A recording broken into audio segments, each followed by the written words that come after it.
Support for the show, FYF Sports, is brought to you by Manscaped, who's the best in men's below-the-waist grooming. Manscaped offers precision engineered tools for your family jewels. Manscaped is trusted by over 2 million men worldwide. Join the movement for all of your below-the-waist grooming needs. Get 20% off and free shipping with coupon code FYFCREW at manscaped.com. That's 20% off with free shipping at manscaped.com. Use the code FYFCREW. Your balls will thank you.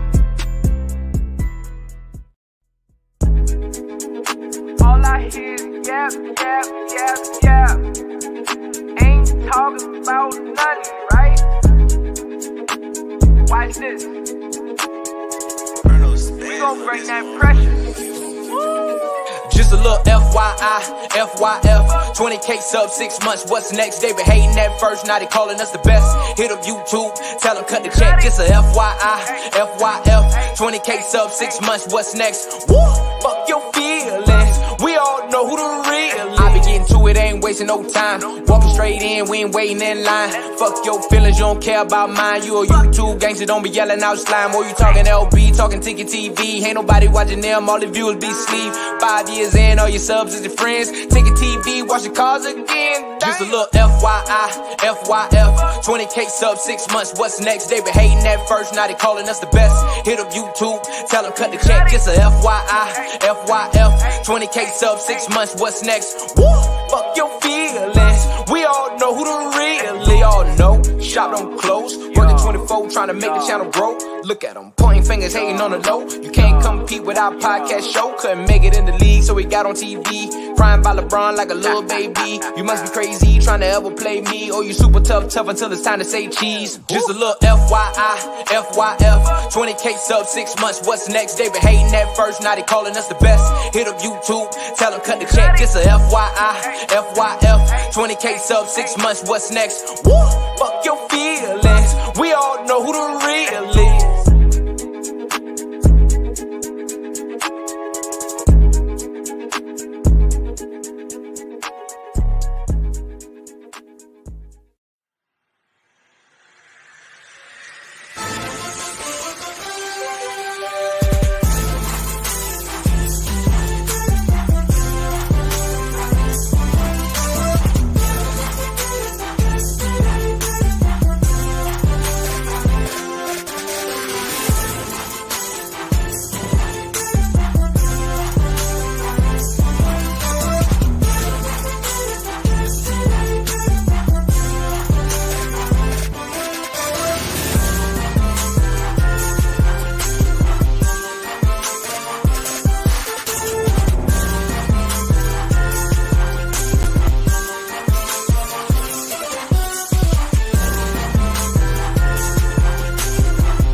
FYF Sportsman, appreciate you guys being here. Salute to everybody in the chat. Well, we're going to be dropping the link real soon. We got to talk about today's NBA games. He says, what is this song called? I mean, it is what it is. It's just a FYF Sports anthem. Y'all know what time it is. I mean, that's a classic. That's one of the OG songs of the channel. Right? You can download it, man. Just go to our you can go to our Teespring store and buy all those tracks if you really want to hear them. I think it's like 50 cents a track, something cheap. But we got to talk about today's games. Look, the 76ers Heat, I don't really believe that series is going to be competitive without Joel Embiid in. James Harden is just playing like a shell of himself. Not really much to talk about there. I mean, unless James Harden suddenly wakes up and he thinks he's back in Houston or something like that, I don't see this. I don't see that 76er team putting up much of a fight. Right? They play like they're just playing one-on-one ball every time. They kill their own sets because they over dribble. Right? They're allowing the Miami defense to do whatever they want, take away every option. They miss so many reads. They don't trust each other. They don't trust the pass. I mean, there's so many problems with that 76er team. I'm surprised that they beat the Toronto Raptors. I mean, so again, I think that series is going to be a foregone conclusion unless Embiid can come back. Today, we got to talk about today's game. Really a must-win situation for the Phoenix Suns. And I say a must-win situation for the Phoenix Suns because they need to get all of these series leading up to the finals. They need to try to find a way to condense them down to 4 to 5 games. They can't afford to be going 7 games with some of these teams. With the injury history of CP3, Devin Booker, we've seen Ayton go down with injury. We've even seen some of them young players on that roster deal with injuries as well, like Cam Johnson. They can't afford any additional games because they're not locked in and laser focused. And this was a game right here where the Mavericks for 3 quarters did a good job of staying close and could have potentially made this interesting going into the 4th quarter. But then when the 4th quarter hits, CP3 takes over. CP3 completely takes over this game, dominates the entire 4th quarter. And I want you guys to come in and let me know. Have we been overlooking the Phoenix Suns? Have we been overlooking the Phoenix Suns? A lot of people, we've been talking a lot about the Miami Heat. We've been talking about this Golden State Warrior team, right? We've been talking about the Ja Morant performance. We're talking a lot about the Boston Celtics, even the Bucks, more so than the Phoenix Suns. Are the Phoenix Suns, now that Devin Booker has shown us, especially after today, now that he's shown us that he's healthy, now that Chris Paul has shown us that he's found a way to turn back the clock, are the Phoenix Suns the team to beat right now? When we look at the numbers for the day, I mean, if you look at how versatile this team is, I mean, Mikal Bridges, who can explode for 30 at any time, 11 points. Jay Crowder, 15. Devin Booker drops 30 of his own. Chris Paul with a crazy 4th quarter. I think he had like 19 in the 4th. 28 for Chris Paul. Cam Johnson brings 9 off the bench.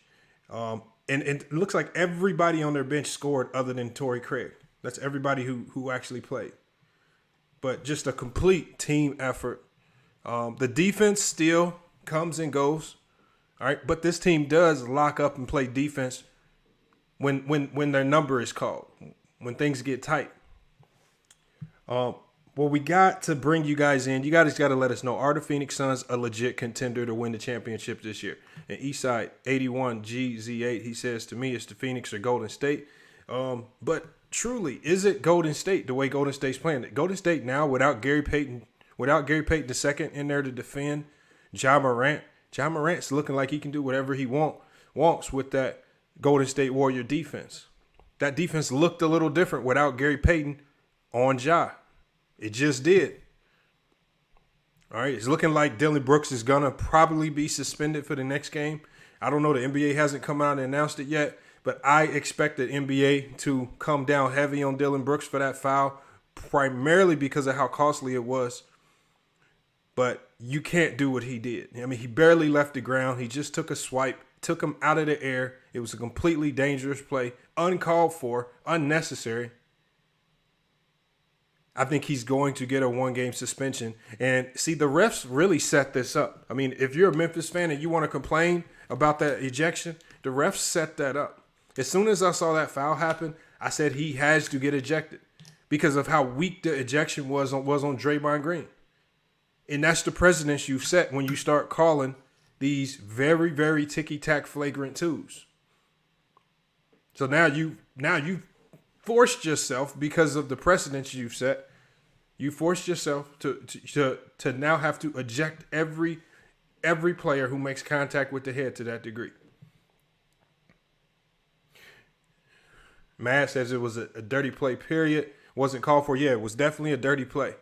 I don't think Dillon Brooks was his intent, because sometimes when you get going and maybe you think you can make a play on the ball and you're going full speed and then you can't. I think he made a swipe, didn't leave the ground. He's already not a leaper.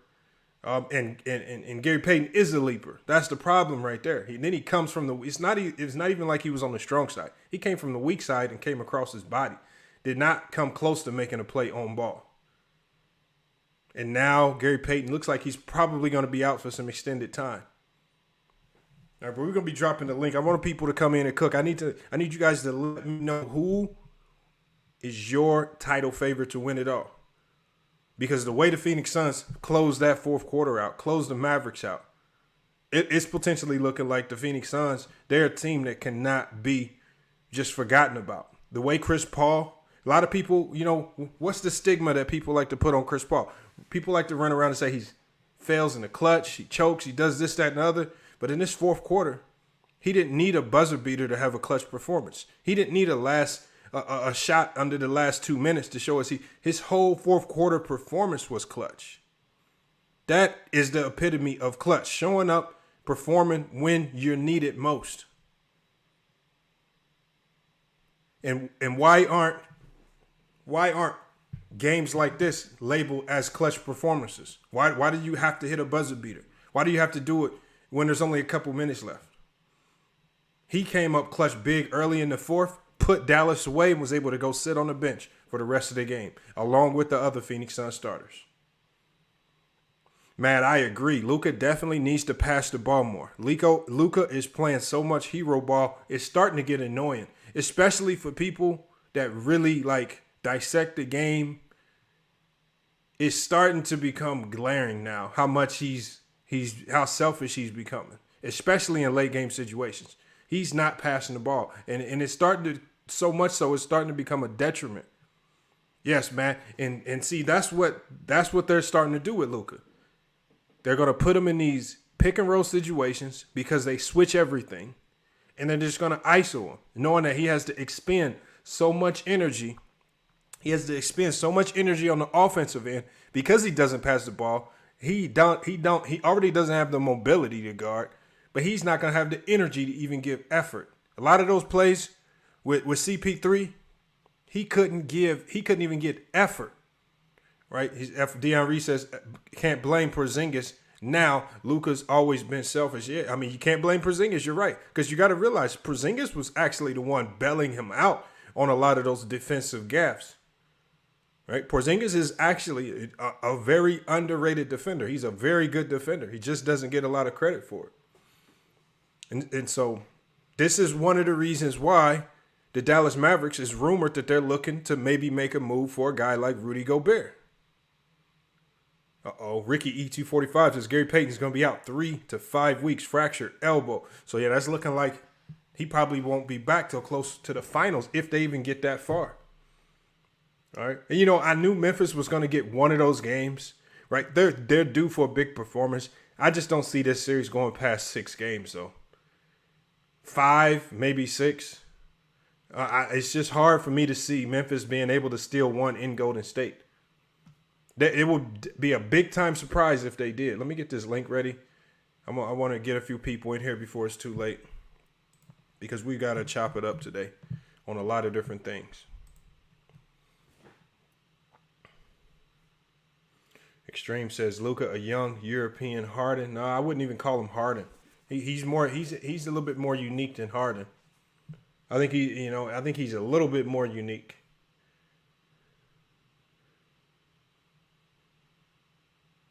Yeah, I did see that a little bit too, Double L. He says Luka passed the ball and they pass it back to him. Yeah, I saw that a lot of times. I saw him swing the ball to Brunson in a couple sets, and the next thing you know, Brunson just swings it right back. Said, no, here, you do something with it. Yeah, I don't get it. Cam Dudley says, I told y'all the Mavs were better without this fraud Luka. They're definitely not better without him. This series wouldn't be competitive without him. Come on. Come on. The bad takes right there. We can't go that far. Luka's still a first-team All-NBA player.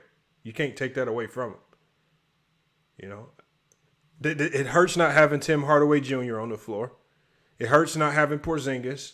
It hurts that Davis Bertans, a guy who many would say is thoroughly overpaid, has not played to the level of what we saw in Washington the year that he was up for his contract.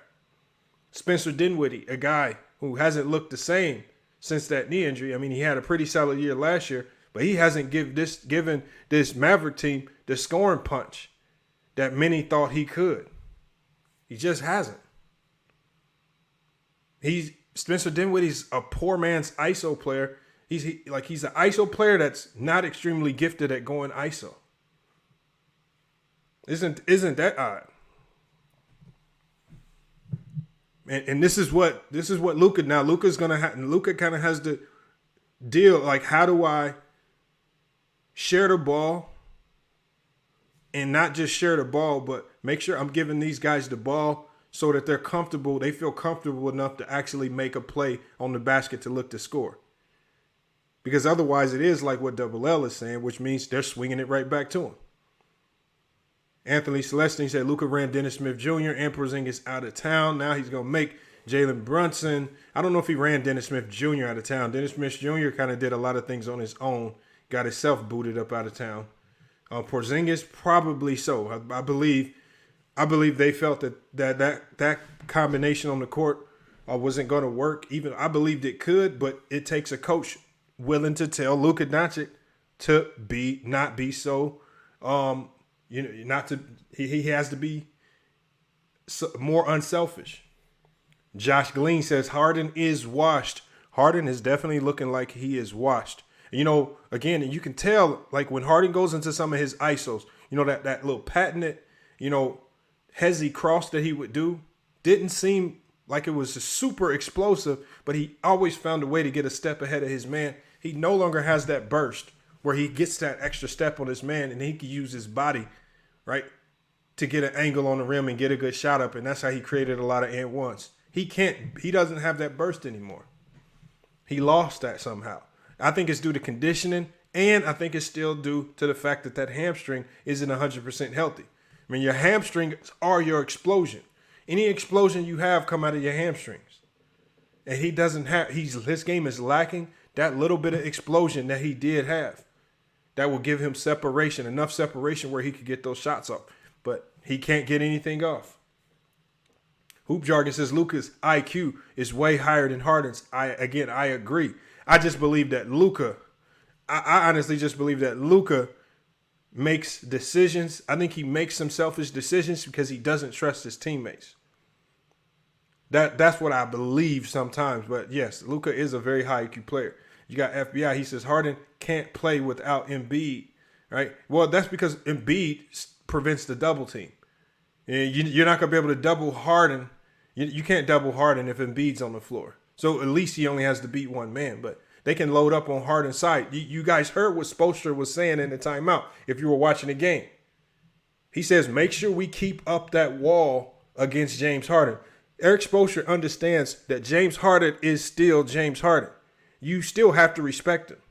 And so you got to also give the Heat a bit of credit for their defensive strategy.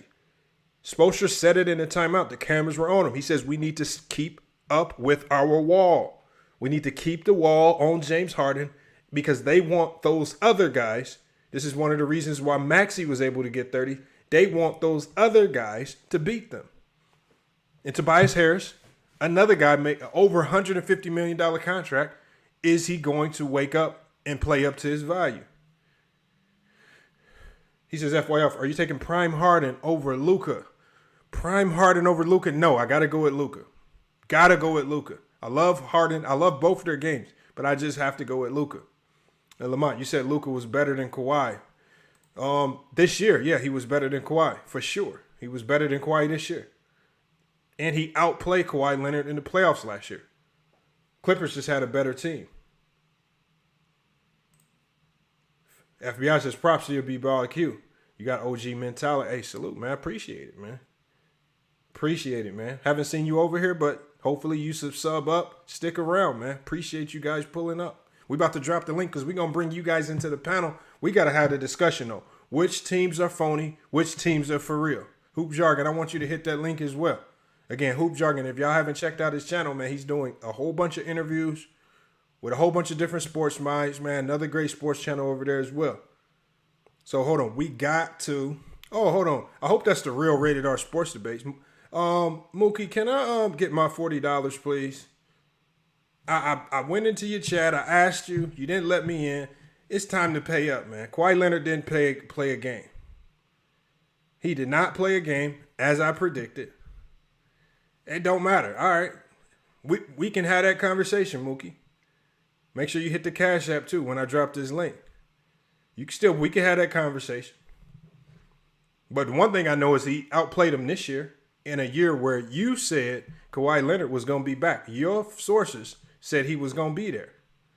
Your source. I told you, everybody knows the mental makeup of Kawhi Leonard. When he gets hurt, he's going to take more than enough time off to make sure when he comes back, he's fully healthy. If he feels a tingle in that knee, if he just, yes, don't be confused. It must be a fake Mookie. Don't act like you don't remember our $40 bet. You bet me $40 that Kawhi Leonard, you said he was going to come back and play. I said he's not playing a game this year.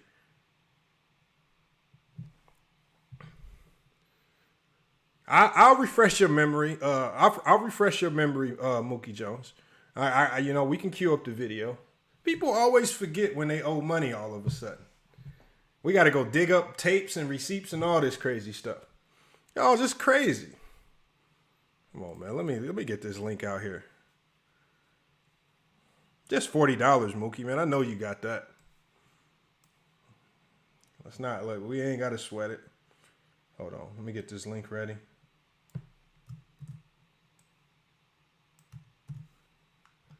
All right. Link is in the chat, man. I want to see all the new faces as well. I need to see the new faces as well. New faces. I see a lot of new names in the chat. Make sure y'all hit the link as well. E. Gibson, salute. Retro.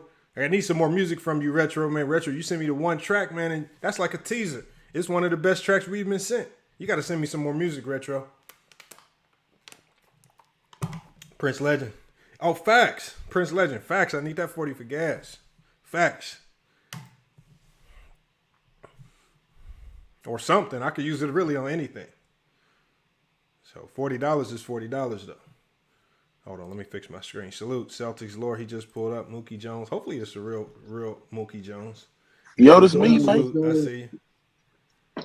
Hold on. Let me give me these shout outs. Hey, hold on. Let me put this banner up real quick. Hold on, my bad, Mookie. Let me put this banner up. I gotta give one last little thing up. Hold on 1 second. Where we at? Here we go. Yeah, make sure y'all support. Hit that Cash App, y'all. So let's support the channel. Hey, if I bet you, bro, I'm gonna trust you because I don't remember when we bet, but I cash up you, bro. You know I ain't gonna lie to you, Mookie. I wouldn't lie to you. Hey, but look though, you lied saying that Luka outplayed Kawhi.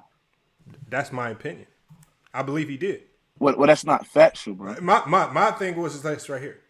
Did Kawhi Leonard's team win? Yes. But if I'm watching that series and I'm watching every single game and somebody asks me who's the best player on the floor and I'm an alien and I haven't watched a game of basketball and I don't have any biases of favorite players, Luka was the best player in that series last year. He was easily the best player. Now, did he have the better team? Did he have a Paul George next to him? Did he have a great bench? That's not coach? true, bro.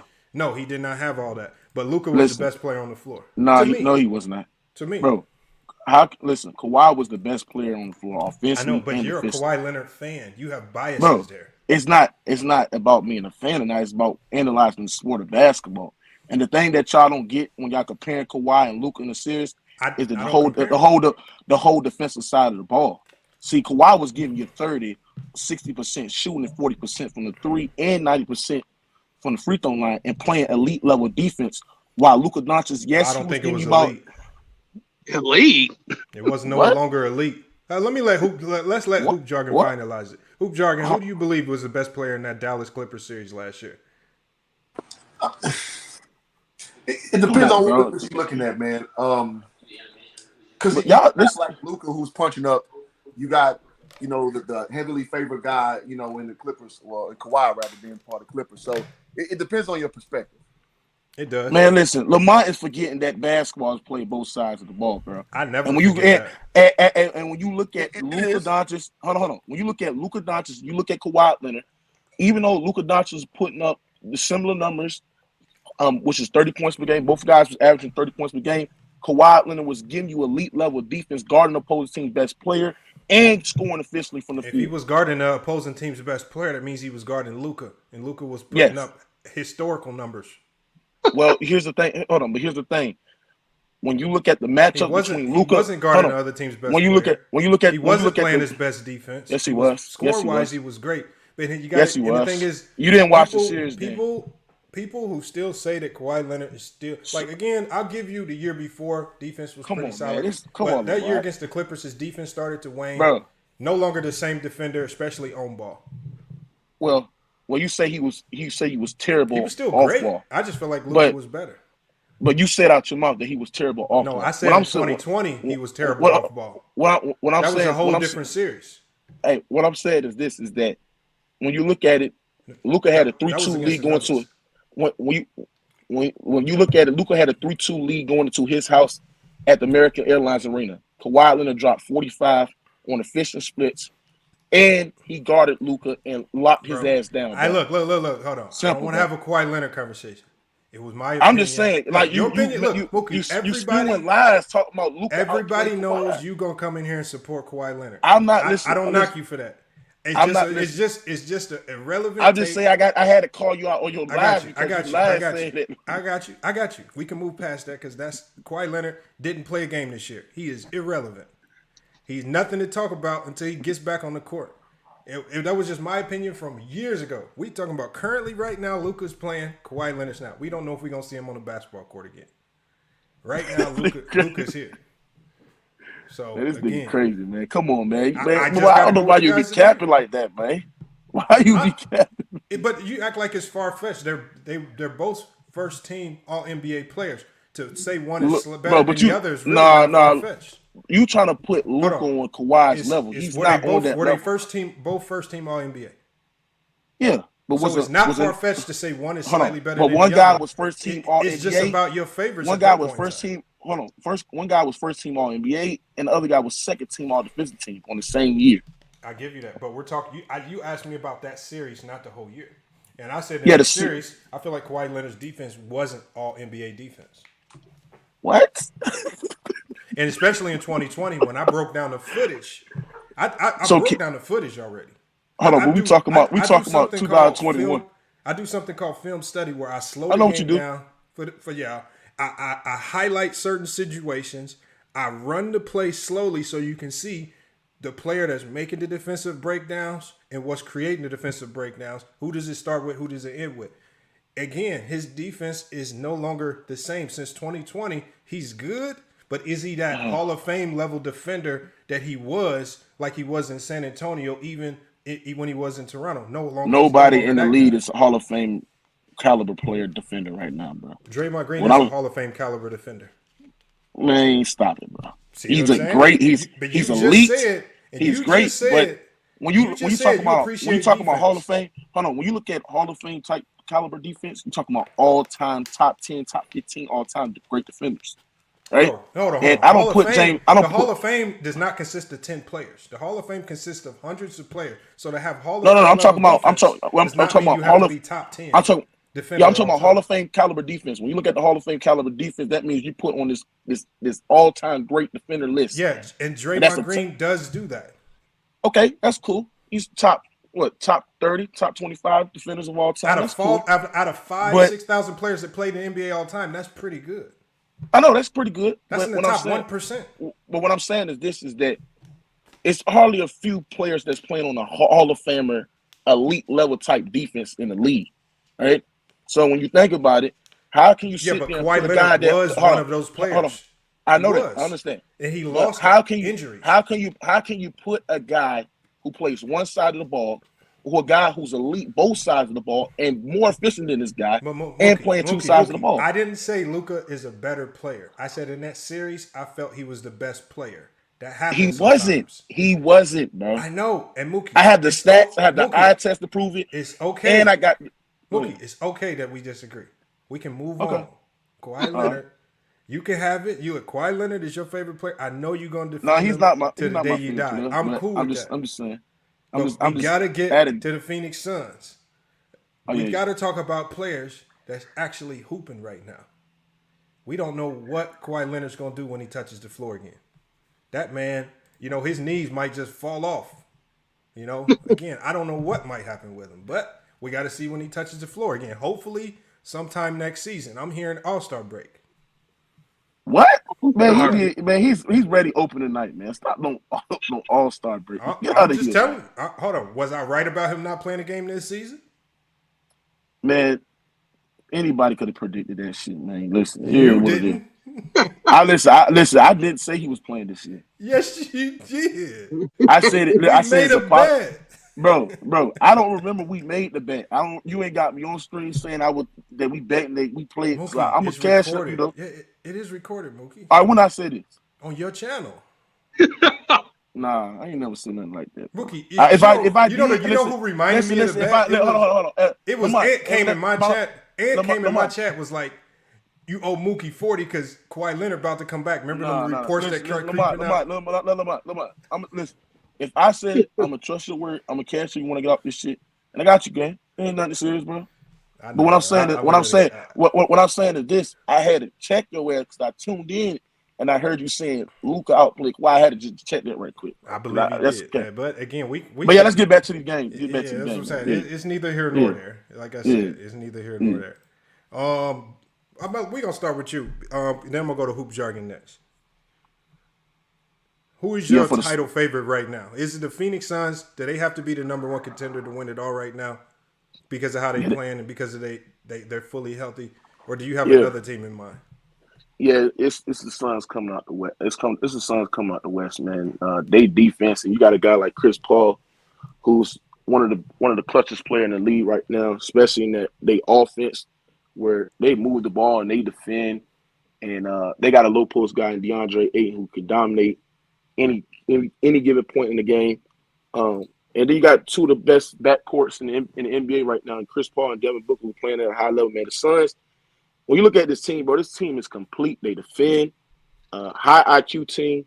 Yeah, I got them coming out the West, man. But I don't have them winning championship, man. The team that's the favorite for me right now is the Boston Celtics, man. Them guys are even way better defensive team than the Suns, and they got guys that who's well coached and who hit big shots. And Jaylen Brown, Jason Tatum, who's a two-way stars, who's coming up in this league.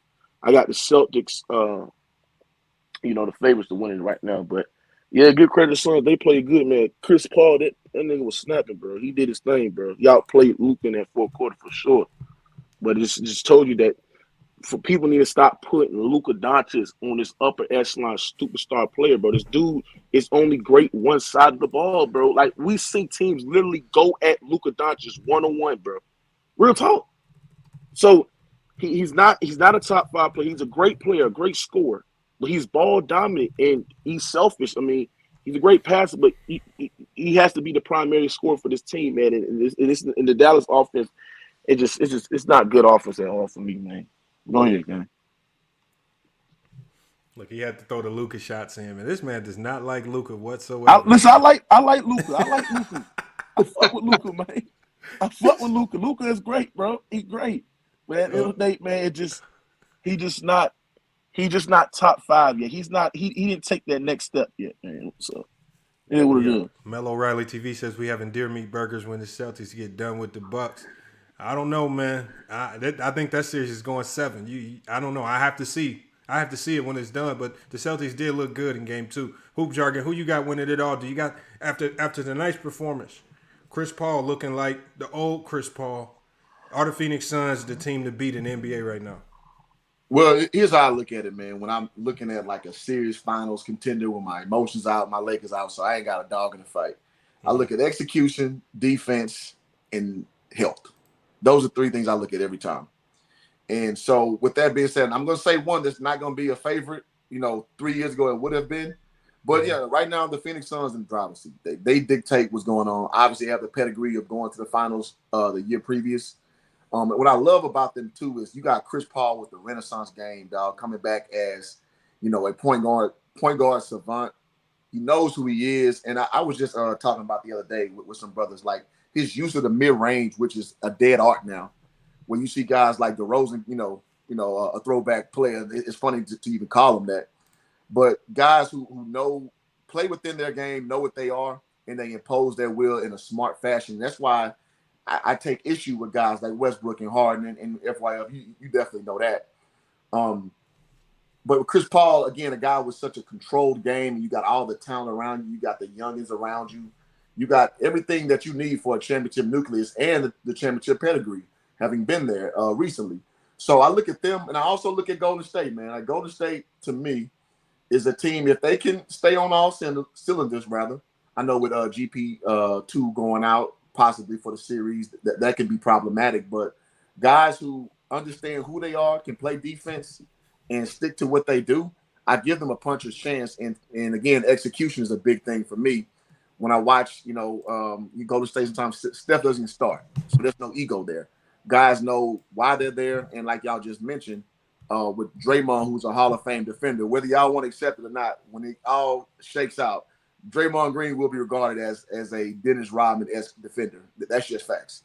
So when you got that in your nucleus, you got two of the best shooters ever. I know they're getting a little long in the tooth. You got Jordan Poole coming as the new young gun. Then you got your X factor with a guy like Wiggins. And Wiggins is a guy like, man, I've seen so many like him. You give him confidence, he'll give you games where he'll play outside of his ability. He just, to me, is a guy with all this ability with not a lot of self-fortitude. But that's okay. He got like 5 other people on his team who can give that to him. So you basically immerse him in that. And the scary thing is Wiseman not even in the mix, but that's irrelevant to what's going on. However, with the veteran coach, know what they're doing, execution, can shoot the ball, shoot the lights out. They're playing against some young incumbents right now, and they're basically gonna give them a run. I think Golden State wins that. And so those are 2 teams in my mind I'm looking for in the West, man. It's Golden State and it's Phoenix. And like the brother said, Boston, they finally figured it out. You got guys like, Tatum and Brown, where they couldn't figure it out for a minute because they trying to be alpha.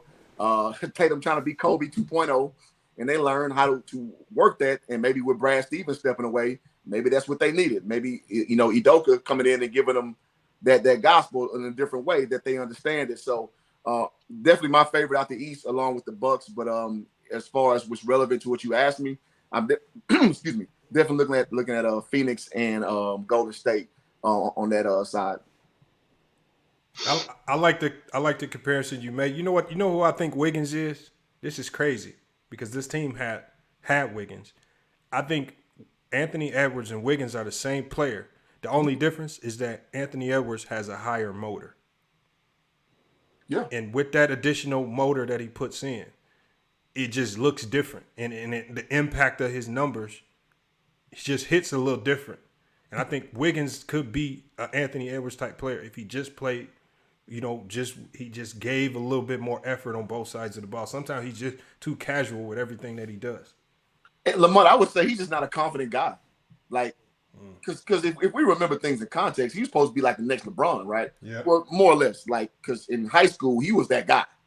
He was on all the stuff when YouTube was big. 2014, 15, rather, somewhere around that era. Wiggins was like the lord of that, movement with all that athleticism. I think his mom and dad both were world-class athletes. So he's like, if you put him in the lab, that's what you would want to come out. But the problem is he's just a guy. He strikes me as, he just lacks self-confidence, and that's okay. It's just those guys have to be a complementary piece. And I think he's in a perfect situation, to be honest. No, he definitely is. Let me get to before we open it up and we just go free for all. Let me hear from Spiffy real quick. Spiffy just pulled up. Appreciate you pulling up. Who you got as the title favorites right now? After seeing this performance, we know Devin Booker's fully healthy now. Chris Paul is playing probably some of the best ball we've seen him play in his career. Who you got as your title favorites right now? I got the Suns and I got Miami. Miami. Not a lot of people have Miami as well. Why you got Miami in there over the Celtics? I like I like that continuity as a team. Like I feel like everybody know their roles. They tough on defense, and I feel like what Victor Oladipo come back, that give him a different look, especially when Kyle Lowry come back too. Like he not a Chris Paul, but he a good point guard. So I feel like he gonna give him another dynamic with Victor Oladipo and take some pressure off of Jimmy Butler. I feel like Miami can give the Celtics a run for their money. I think Chris Paul and them coming out the West. I ain't even gonna lie. I know the way the Warriors are playing right now without Peyton, I can't say for certain that the Warriors can beat the Suns right now. Yeah, and Klay I can't say. Thompson, he not the same defender like that he used to be. Like you could see it. Like I could see it a little bit. Like he was an elite defender. I feel like he a good defender now, but he not the same. Cause he couldn't stop what's the name yesterday. Well, John Morant was just on fire. That was actually some really good defense being played. Like he was there. Clay was there every time, and the help was there every time. John Morant was making some unbelievable shots. And if the problem with Memphis, if that's what it takes for you to get one game on the Warriors, that almost tells me that Memphis is in trouble, not Golden State. And you saying that? Yeah, I think they coming out that series though. I ain't gonna lie. I think the Warriors gonna come out, but they didn't even shoot well. No, they shot horrible. Clay and Steph didn't even shoot well. So yeah, I think it's gonna go to 6. Yeah, I had that going 5 or 6. I just don't see Memphis getting out of Golden State. I don't see them stealing a win out there. And then the crazy thing is, they didn't even double like John Morant to get the ball out his hands, like, and make somebody else beat him. They're just making John Morant expend all his. I mean, if it takes him scoring almost 50 to win a game, then so be it. Go out there and do it again if you can replicate that performance. I just don't see him replicating that performance in Golden State. Yeah, I don't think so neither. I mean, they did their job by stealing the game, if we're being honest, guys. Yeah, their work was completed when they got game 1. That's all you got to do. Right. And winning the second game would have been a luxury. That would have just shut your hopes down. Absolutely. So, and for a young team like Memphis to go down 0-2 and you lost both your home games, that might kill their confidence. They might mess around and get swept if that happens. But y'all think Boston gonna beat Giannis and them without Chris Middleton? Yes. Let me hear your take, Celtics, Lord. Go ahead. All right. So I heard a lot about the Suns, and I heard a lot about the Western Conference teams. I think the 2 best teams in the NBA are in the East. I think it's the Heat and the Celtics. And if it wasn't for Boston shooting the worst they've shot since February, they would be up 2-0. They only lost by 11. So I think it's going to be Boston in 5. I think they take the next 3. I think they go in Milwaukee and beat them 2 times. And what you've seen 2 days ago is what you're going to see the rest. If Boston didn't shoot 30% from the field, they would have Brown have 12 points in game 1. They beat Milwaukee by 20 in game 1. All right. The Heat, I got the Heat. The Heat, Matt, that's the team I'm worried about. Because they got the best coach in the NBA. I'm and I believe the Celtics have the second best coach who don't get enough credit, because that man has got these Celtics rolling right now, and they've been rolling since the All-Star break. I got the Celtics making it, and I got the Suns making it, and I got Boston in 6 in the finals. I got them going to Game 7 with the Heat. But man, it's gonna be some. I just think Tatum and Brown with that defense. I mean, they playing the best defense, and I'm a Celtics fan, so I'm slightly biased, but I'm gonna go with them. Yeah, it's hard to deny that. It's hard to deny that Celtics defense, even without Marcus Smart, and you can go. There's not too many teams in the league that got a player that can go head up with Giannis, and you don't have to send the whole cavalry for help. And Grant Williams looking like the answer because that man, I knew he was a good defender, but man. Al Horford has been playing some of the best basketball he's played in about 5 years. Yeah. Al Horford been going crazy in game 2. He did a fabulous job in game 2. Yeah. Let me get to Ralph Lauren. He just pulled up. Oh, no. Herm was here first. Let me get to Herm Body. Herm, who you got as the title favorites? After seeing Chris Paul completely dominate that fourth quarter, clutch, hitting big shot after big shot. He's been doing it all playoffs. Who you got as the title favorites right now to win it all? Suns are favorites. I expect a rematch between the Suns and the Bucks. I think that's what we're going to get. We're going to get a finals rematch. Suns fully healthy. Hopefully, Middleton come back and be fully healthy, so we can see which team is better for real. Chris Paul was 100%. The Suns was a little bit young last year, so I think CP3 finally could get his one. So you think it happens this year, Herm? Something's going on with your mic, Herm. See, I'm in the lab background. My bad. Okay, yeah, I can barely hear you. You can just come back on and finish your take if you get that fixed. Go ahead, Ralph, man. Who you got winning it all? Yeah, everybody. Well, I still got hope for the Sixers because Embiid supposed to be back Friday. It don't matter. Hold on, you Sixers. Oh, boy. Y'all laughing for? Hey, but you know what? Don't the Sixers look like? I don't know. When the Sixers play, even when Joel Embiid out there, it almost looked like they was playing rec ball. I don't understand what type of team they are offensively. Because sometimes Joel Embiid will dominate the first half, pounding the paint. Second half, he'll come up, chucking out 9 threes. I don't know what the hell system they got going on over there. Like it's just like they play ISO, man. It's that Doc Rivers basketball. James Harden. I don't trust James Harden. Yeah. I don't know. Yeah. It's the Doc Rivers offense. J-Mar said he agrees. J-Mar, because I can't look. I'll be watching hard to really try to pick up on team sets or just like what's your identity? Like, I don't know what that Sixers identity is. It's just like they go out there and they just go hoop. I don't think they have a plan or a real, thought going on. They just go and hoop and make the best man win. No strategy. Earlier, like execution's big, man. If you can't, like you just, you better just be on fire for 7 games, or more or less, to take over, a playoff series for 4 series, and that's not. It's not gonna happen.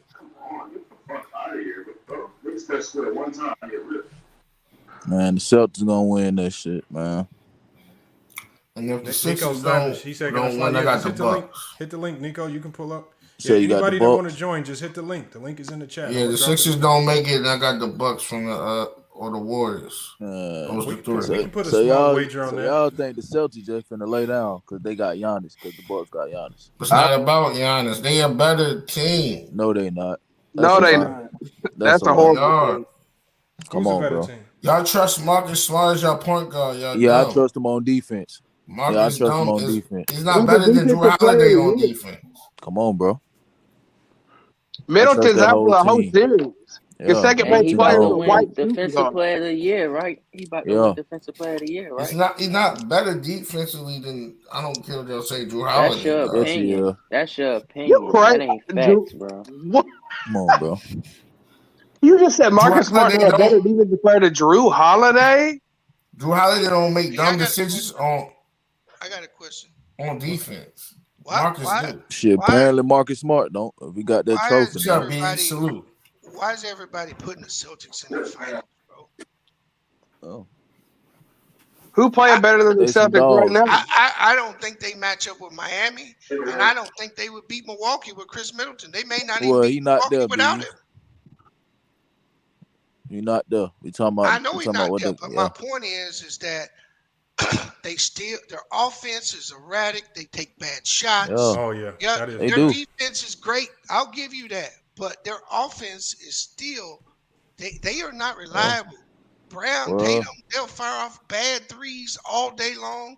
They don't got a point guard that can win at that level. Why is everybody anointing them the champs? The Bucks got flaws too, though, B. You exactly 100% correct, B. Who do B. you got after seeing all these games? Because obviously you got question marks on the Celtics head.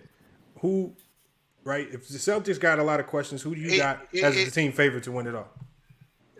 It's got to be the West, bro. Because if the Suns or Warriors get out of there, bro, and the only team in the East that I see that I think that compete it's Miami or full strength Milwaukee. You got to have a point guard to win this chip. You're not going up against Steph Curry or Chris Paul and getting away with an below average point guard and pulling that series out. It's not happening. Exactly. Celtics would beat the Warriors with ease. No way, bro. Klay Thompson has fallen off. He's not the same. All right, bro, that's cool. I ain't Klay take dumb in the fourth shots, quarter. Have y'all noticed? See him go scoreless in key fourth quarters. All I'm telling you, bro, is that the NBA Finals at that level, bro, point guard play, you better have somebody. Defense matter though, right, B? And Draymond Green is no slouch. Last time I checked. The Warriors ain't never been hold on, bro. What's the deal with the Let me ask you a question, bro. Do Miami play defense? Hold on, Ralph. Yeah, Miami play defense. Does the Suns play defense? Yeah.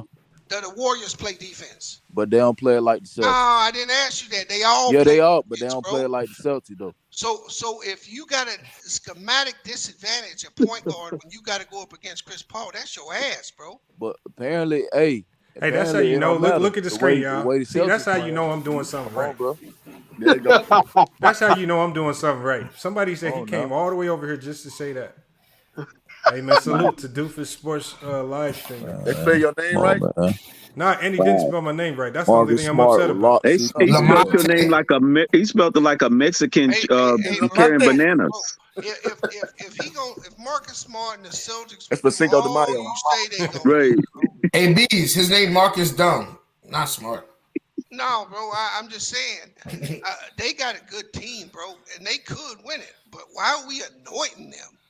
We got two teams that went to the finals last year. Yeah. And we got a team in Miami that went to the finals the year before. These dudes ain't proven nothing yet. Shit, they proving nigga that defense crazy. That's what I see. This 1 year defense, man. But the Celtics got a false sense of hope going up against the Brooklyn Nets, who was pretty much falling off the rockers. That's right, what I'm saying, Lamont. And Beast, you know what? This is what nobody's talking about with the Miami Heat. And this is the scary part with the Miami Heat. They have an all-star in Oladipo coming off the bench who looks like he's finally getting his game back. Thanks. Yeah. He's in the closing rotation for that Miami Heat. He's making shots. He's making the shots that Jimmy Butler couldn't make in the fourth quarter years before. Tyler Hero's a shot maker there. I mean, they got a lot of shot makers. They got more firepower than a lot of teams. And man. also, hey, Lamar, you can't say all-star, though, man. Come on, man. What do the Celtics got coming off the bench, bro? Shit, Grant Williams. Okay. Celtics not deep enough when it comes to final play. I don't think they have what it takes. Playing like trash, though. Don't mention it. You shit the bed the other night. He did. Yo. Hold on. Let me go to. I'm going to get Mingle Jester. Who you got winning it all? After seeing all the games so far, injuries, things are unfolding now. Chris Paul looking like he's 5 years younger. Who you got winning it all after? Yeah, I got the Suns. The Suns. You got the Suns after the night? Why you got the Suns? I've been had the Suns. I had the Suns because of what happened last year. You know, they lost to the Milwaukee Bucks last year, and I figured they were gonna be hungry this year, coming back. You know, they wanted their revenge. You know, a kind of sort of like a revenge tour. And I had the Suns. I've always had the Suns. They are vulnerable though. I think New Orleans, to a certain degree, showed you what types of teams can give them problems. Exactly. That's what I was thinking about, Lamont. And I think Golden State is a more souped up version of New Orleans, just with more players that they struggle to defend.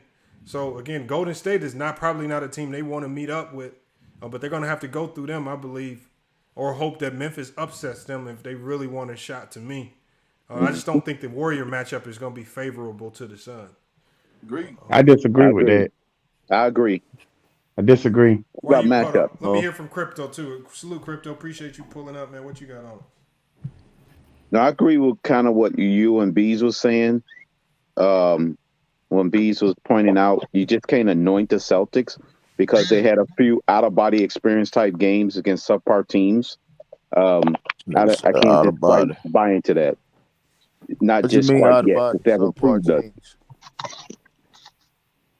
I'm talking about not Milwaukee being subpar. I'm talking about the Nets, the Brooklyn Nets. What did they do to the Bucks yesterday, though? They had 85 points, bro. Well, that was a pretty much a kneecap Bucks, so I won't gloat too much over that. What you mean kneecap? They didn't have Chris Middleton, bro. Hey, injuries, that shit a part of the game. They had Chris the first game. Come on, man. It's a part of the game. The second best players out of the game that matters. That's facts. They have him the first game either. They not gonna have the whole series, so stop bringing them up.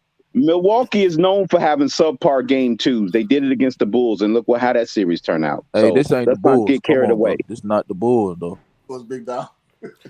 This ain't the Marvin. I don't think we're talking about the defending champion. champion. The Bucks out too soon. Hey, we're talking about the defending champion. Yeah, what's up, B? Oh, not to cut you off, Crypto.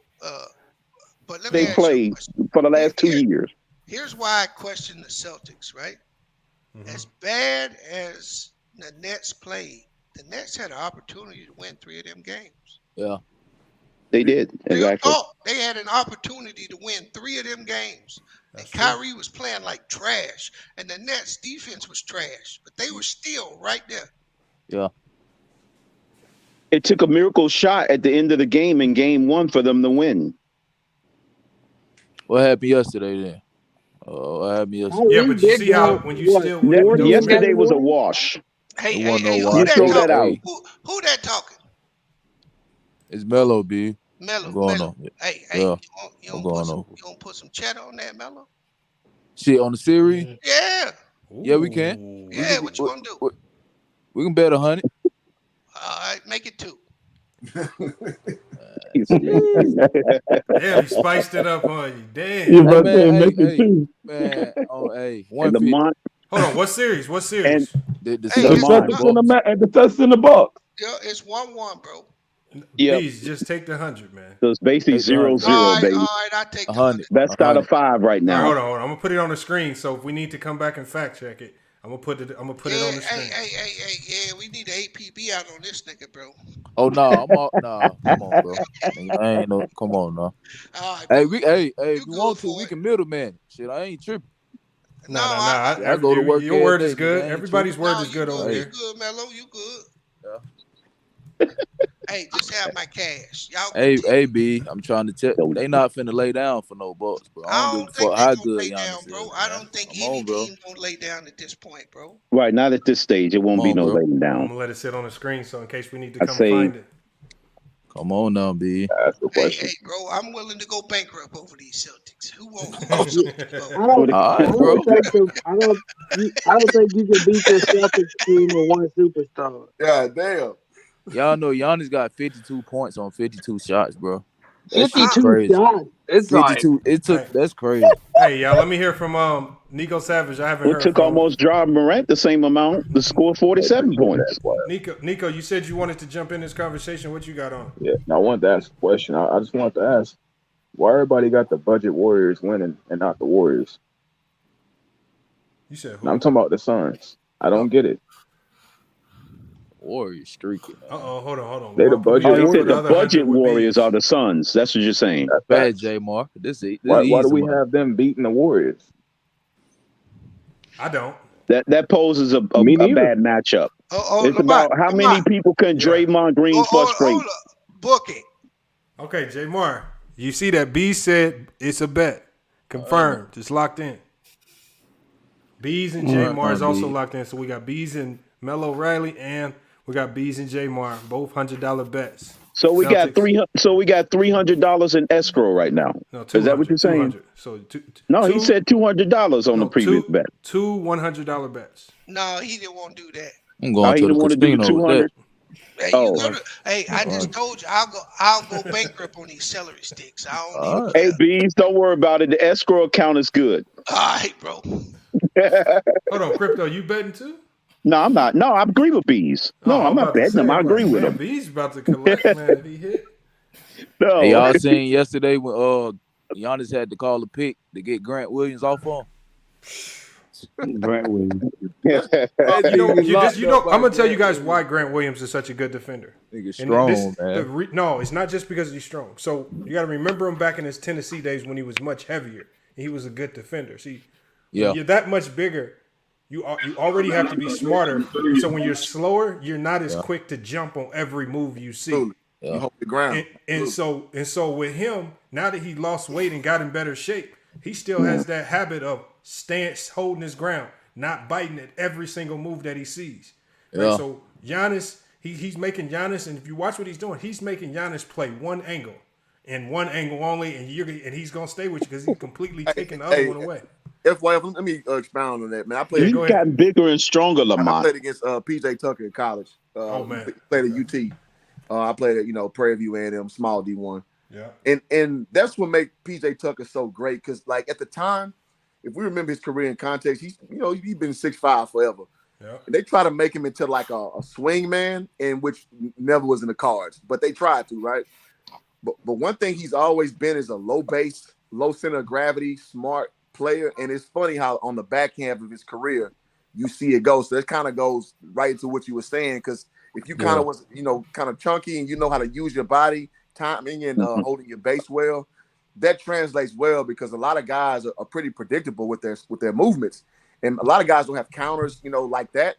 So if you just kind of hold your base right and timing, you learn tendencies, it makes you a really good defender next level, man. So I had to do it at a chime in. Absolutely right. Hey, Hoop Jar, you being generous with that 6'5". He's 6'4" and some change. Well, all right. On paper, he was 6'5". All right. On paper, he was 6'5". I'm 6'6", so I was taller than him. So I mean, whatever. That's right. Kind of split hairs on the court. Hey, Bees, I appreciate the 100 in advance. He's 6'4" playing center. I commend him. See, if you lose the bet, Bees is not gonna let you hear the end of it, man. I ain't sure. I'll make it bet. I go to work. I'll make it bet. Come on, dog. Or you can just do like me and put them on a payment plan and extend the payments out. Nah, this nigga had me on a payment plan a month. And my name on the post. It ain't got nothing to do with me. Not be sending 1 cent a day. Oh yeah. Hey, fellas, I don't do no payment plans, bro. No.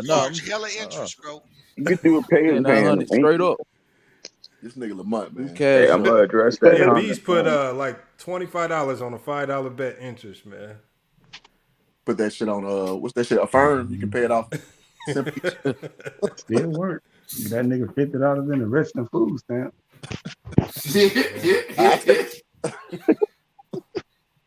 I live in California. I take it. Oh yeah. No. Where to connect at? And watch out there. Hey, Lamont. Yeah. Oh, y'all on the West Coast. Hey, I'm still working a shutdown right now. I'm on the East. Hold on. What I'm gonna do is I'm gonna cash app you $200 right now. Yeah. And you send me back my $400 when these niggas lose. I mean, you say, we can middleman. Lamont, you can do that if you want to. Yeah, I ain't scared of nothing. I mean, but if I'm on escrow it, then everybody needs to send it tonight so I can put it on the screen and show that it's in here. It's escrow, yeah. What you want to do, B? What you mean? This easy money. I already know what's finna happen, nigga. All right, bro. You do what you feel, bro. My money already on the wood, nigga. Money on the wood make the game look good. Yo, we got it. Man. My money on the wood, nigga. You said congratulations, so I said the shit, bro. Oh, hold on, yeah. Hey, y'all. So just to confirm, B's already sent his. B's got his in escrow right now. Oh shit. Hey, Lamar, what? Hold on. Let me get a pen. Hold on. Let me see if I can put it on the big screen. No, you ain't got to put. You know it's there. Yeah, it's good. We know Bees. We know it's there. Hey, Come on. Hey, so all I'm saying is J-Mar. Okay. But Bees, if they don't send theirs, I'm gonna send this back to you. Okay, that's cool. But because they got to do it tonight so we can lock it in. But no, that's cool. No, don't send it back to me tonight. Now, if they don't send theirs, don't send it back. Hey, Lamont, I'm on my phone, so I'm finna leave quick. How much time you giving them, Lamont? Let me. I'll be right back. I'm just saying so there's no confusion. We want everybody. All I'm saying, Lamont, is I may not be back on. Right. Oh, okay. I got you. I got you. The series will be over before my shutdown is done, so I may be listening, but I may not be on. Okay, I got you. So that's why I just sent the money. Okay. B's gonna take an L. I don't know, man. Hey, bro, I can take an L, dog. Can you?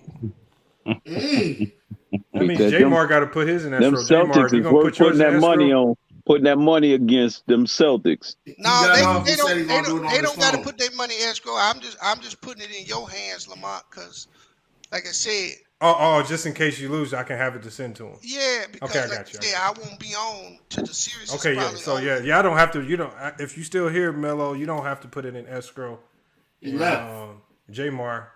Well, he said he is. Like I said, we got two niggas ain't scared. Nah, he just sent his.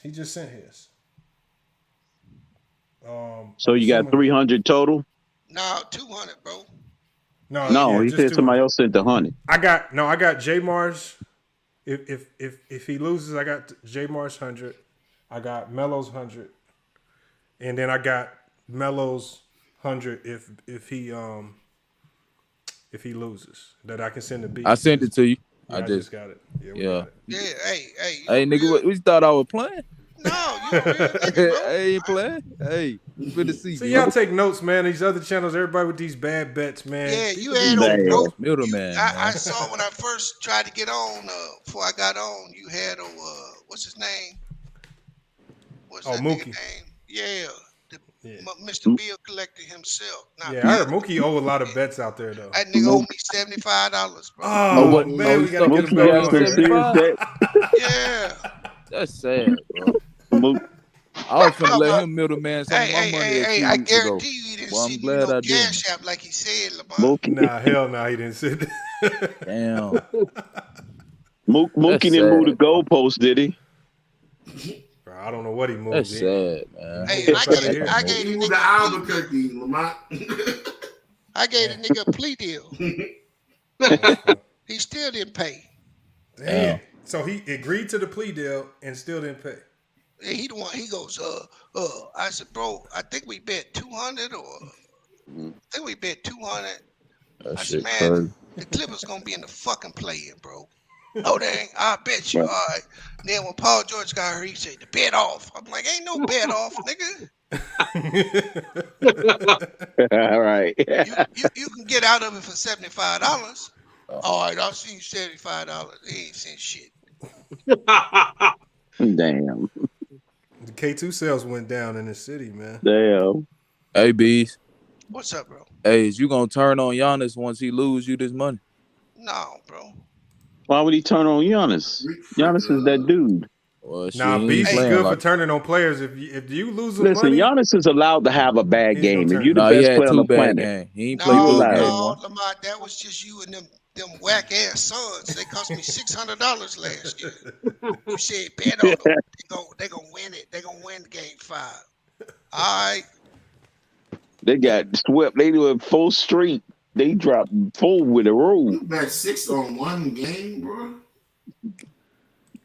That was probably for the series. No, bro. Mookie owe me money, man. I ain't going over there fuck with that nigga, bro. That nigga got bad credit, bro. Man, what? After 5 years, he come up with credit. He impersonating the man. He waiting for 5 years to be up so that shit can come off his credit. God damn, he would. Hold on, Leon Gaines says Bees. He says Mookie was looking for you, but you never came Mookie back to the ain't show. Motherfucking looking for me, nigga. I ain't hard to find. That is true. Right, he be on the same channels every day. Damn. and it's easy to find somebody that got his contact information too. A couple people got it. It's not hard to get a hold of Bees. Yeah. That's why I tell them niggas don't make no bets if you know you ain't gonna pay. We need to go ahead and steal one at home. You know what? I actually wouldn't mind it. Like if you lose a bet and you just come in and be like, you know what? I was just capping. I really ain't got it, man. I'm just down bad. I'd be like, you know, a lot of people would just squash it. Just take the L. But if you would have lost the bet, he would have wanted the money. Oh hell yeah! No, but see, you got to think. He thought he won the bet when a report came out that the Kawhi was gonna play, and he said something about I might as well go ahead and pay the 40 now. I'm like, but that was a couple months ago around the All-Star break. Hey man, why did Kawhi supposed to come back? Or Paul George? No, Kawhi. Hey Lamar, who Prince Legend? Why ain't coming back? Crazy. What made him think Kawhi was coming back? Honda Civic right now. Saying put my Honda Civic on it, put my house on it. Yeah, well, you ain't got $2. Well, I think Prince Legend is a little kid, if I'm being honest. Oh, you think so? I think he's a little kid. Because he sometimes trolls, but he jokes like a little What kid. makes you think that? Because, I don't know, just like his jokes are like he's 14 or something. Ain't no chronicles on it, young boy. Honda Civic on it. hey, Bees, we can bet on that Heat series too once the Celtics get finished with these. I'll be Huckleberry. All right. I'll bet every one of them celery stick games, nigga. All right. You gonna win something back. You gonna get something around with time. This man gonna be like all them people that put money on the Nets to win the finals. They're not real.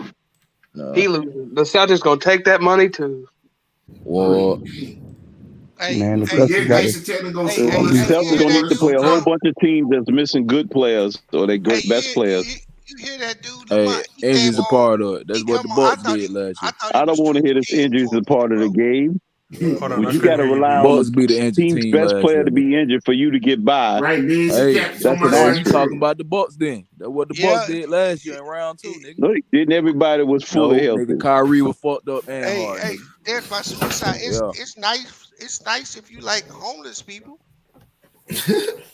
Well, Come on, man. you can't be looking ahead to Kyrie intentionally, by the way. You can't be looking ahead to the Heat. They got to beat the Bucks first. Come on, man.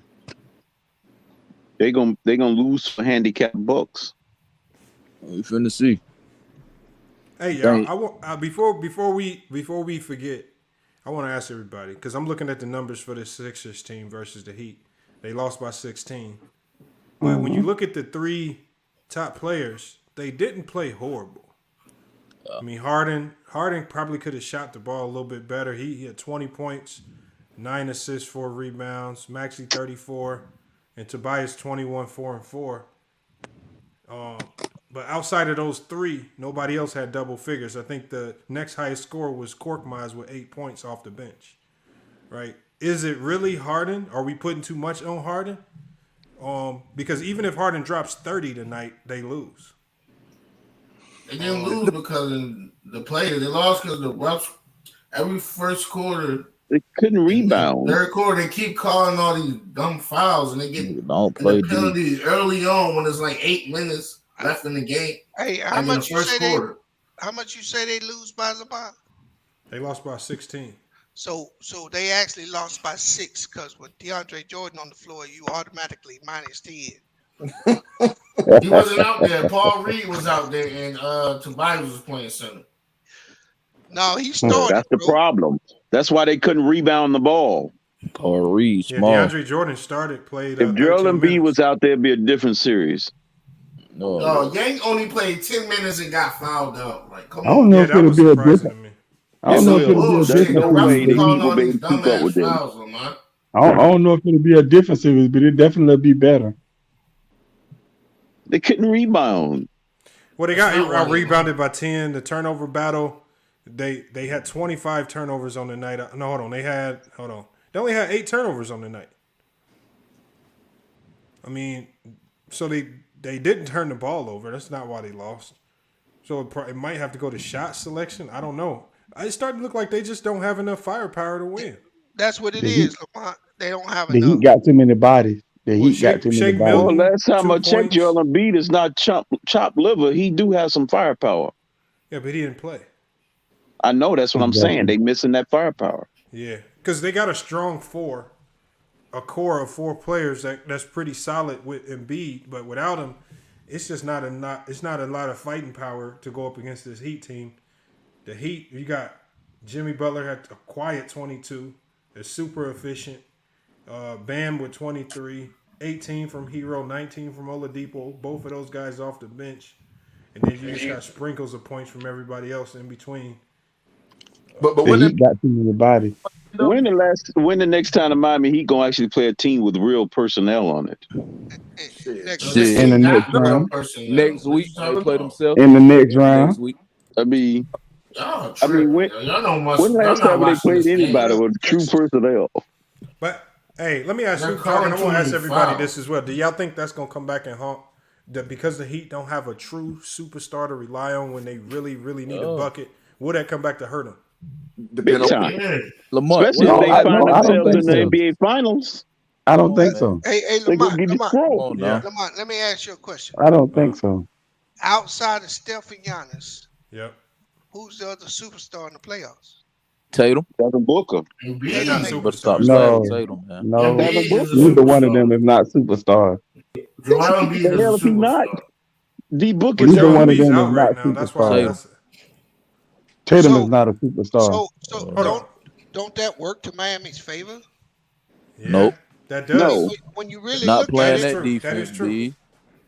No, bro. Tatum ain't no superstar yet, bro. He's not. What have he done to be a superstar? Tell me. Nigga, he better than everybody on the Heat. I don't want to hear that. Tell me what he done to be a superstar. That's what I asked. Everybody on the Heat. Jimmy Butler defense out.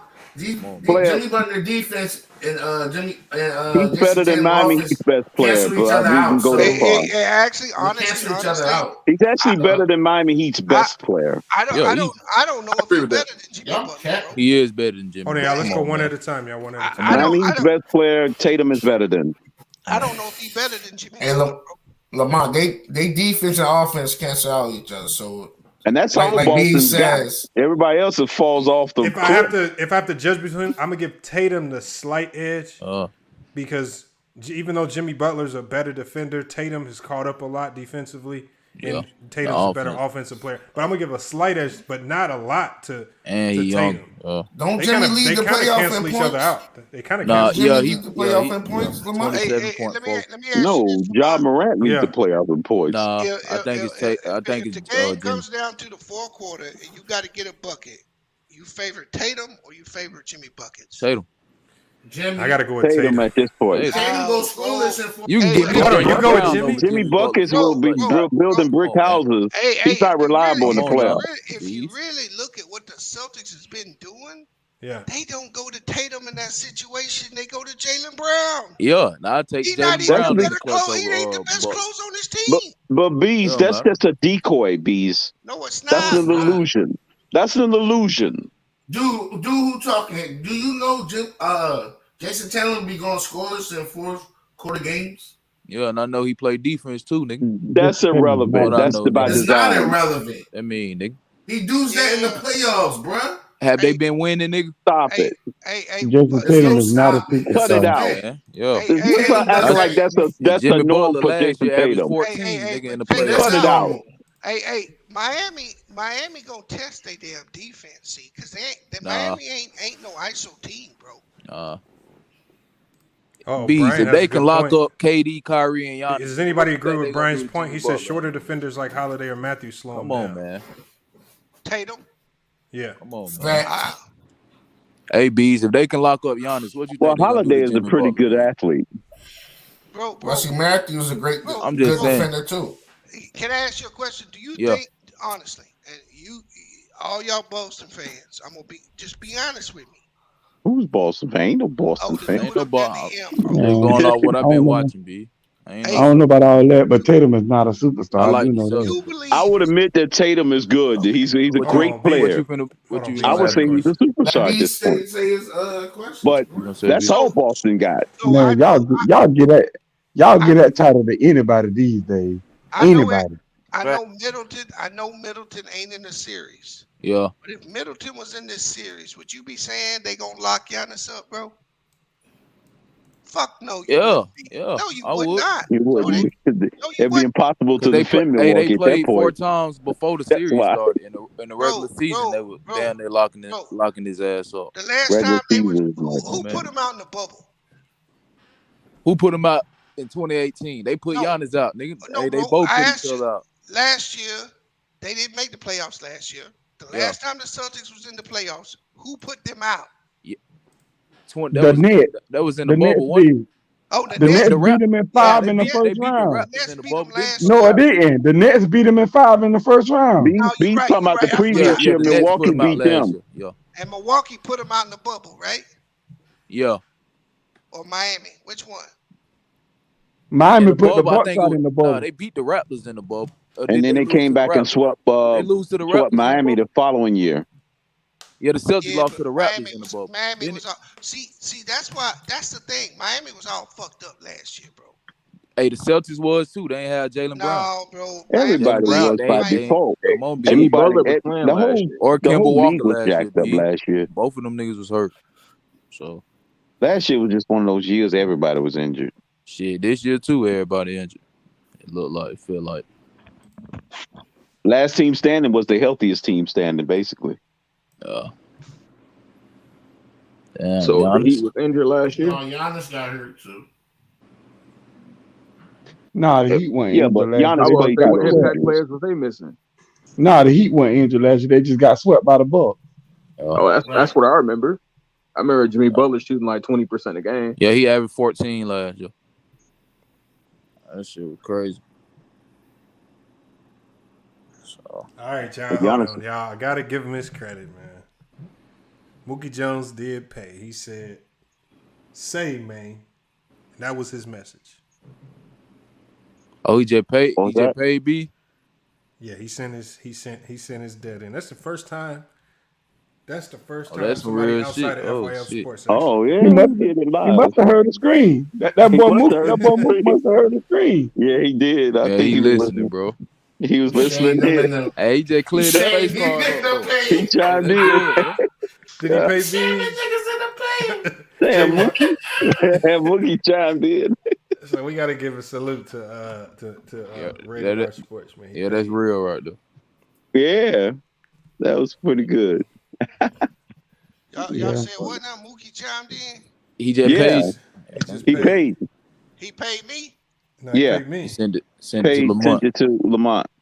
Oh, he paid Lamont. Oh shit, he ain't paid B's. Oh shit, damn. Not saluting niggas. That's fucked up. Well, I thought that was B money. Damn. No, he paid my 40. It was supposed to be your money, B's. You better go get it from Lamont. That's okay. Like I told you, niggas get bad credit. They done, bro. Yeah, that's why I don't bet these niggas on the internet, bro. I ain't with that shit. I don't be betting these niggas, man. Bet it then. Nigga, I ain't betting you. I ain't doing that unless somebody gonna middleman. I ain't got time to be goddamn looking for nobody. Make sure this dude. Yeah. He did. L, what's good? Hey, I'm gonna go back to put my blind up. I thought somebody paid me. Yeah. Hey, who's the new guy in the chat? EL.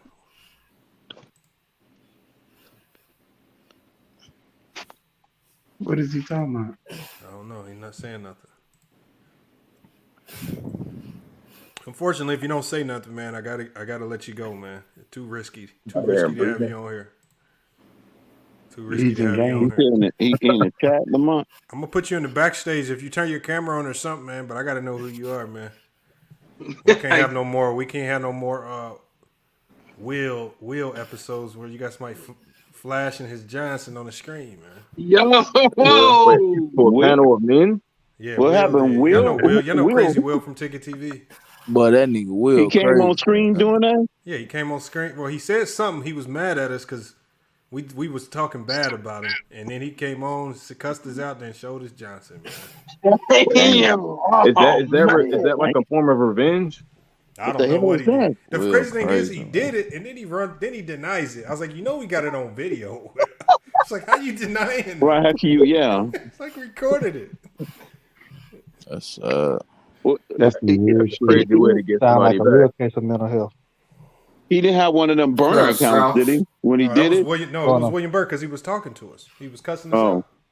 Oh. He said he can't hear it. And you got his government name. Yeah, he That's put. what I'm saying. He probably had a burner account. It was on his It was on like when you come in the StreamYard, it shows your name.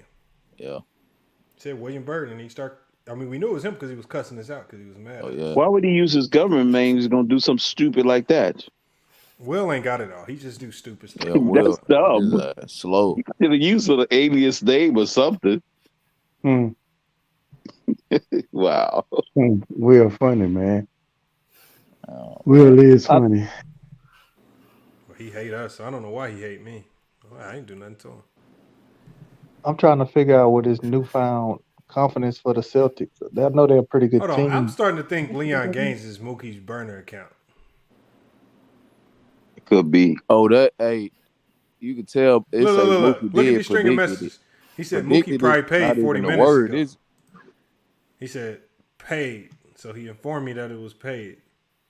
Yeah, that's Mookie. What the? Oh, you done got your burner account mixed up. He said, look at that. What is Mookie predicted? Then he tried to throw us off. We're talking. He says Mookie predicted the Celtics game plan. Yeah, that's ask him about the Clippers. That's crazy. When burner account go wrong. Burner account, Leon. Say something about the Clippers. Oh yeah. Yeah, I'll bring him out. Just start talking about Luka being better than Kawhi. Right. Say something. Yeah, exactly. Call Kawhi a bum. Hey, Lamont, I meant that. Hey, how you felt about that Nets series?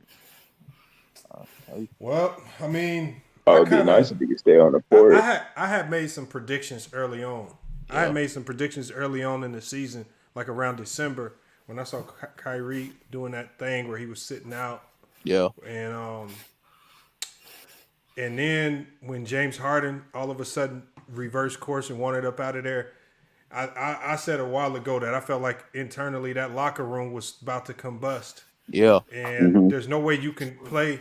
You can't have a broken locker room and play well on the court. It's extremely hard. Oh. And Kyrie, whether you agree with his stance on not getting the thing or not, what his actions did break that locker room. It broke the locker room apart. And it caused a chemistry divide because think about all the games he was out. Patty Mills is playing lights out basketball as a starter. Then Kyrie comes back and starting to doing the day on, day off type of thing. And then Patty Mills' numbers completely go in the garbage can because there's no consistency in his role. So now he don't have a set role.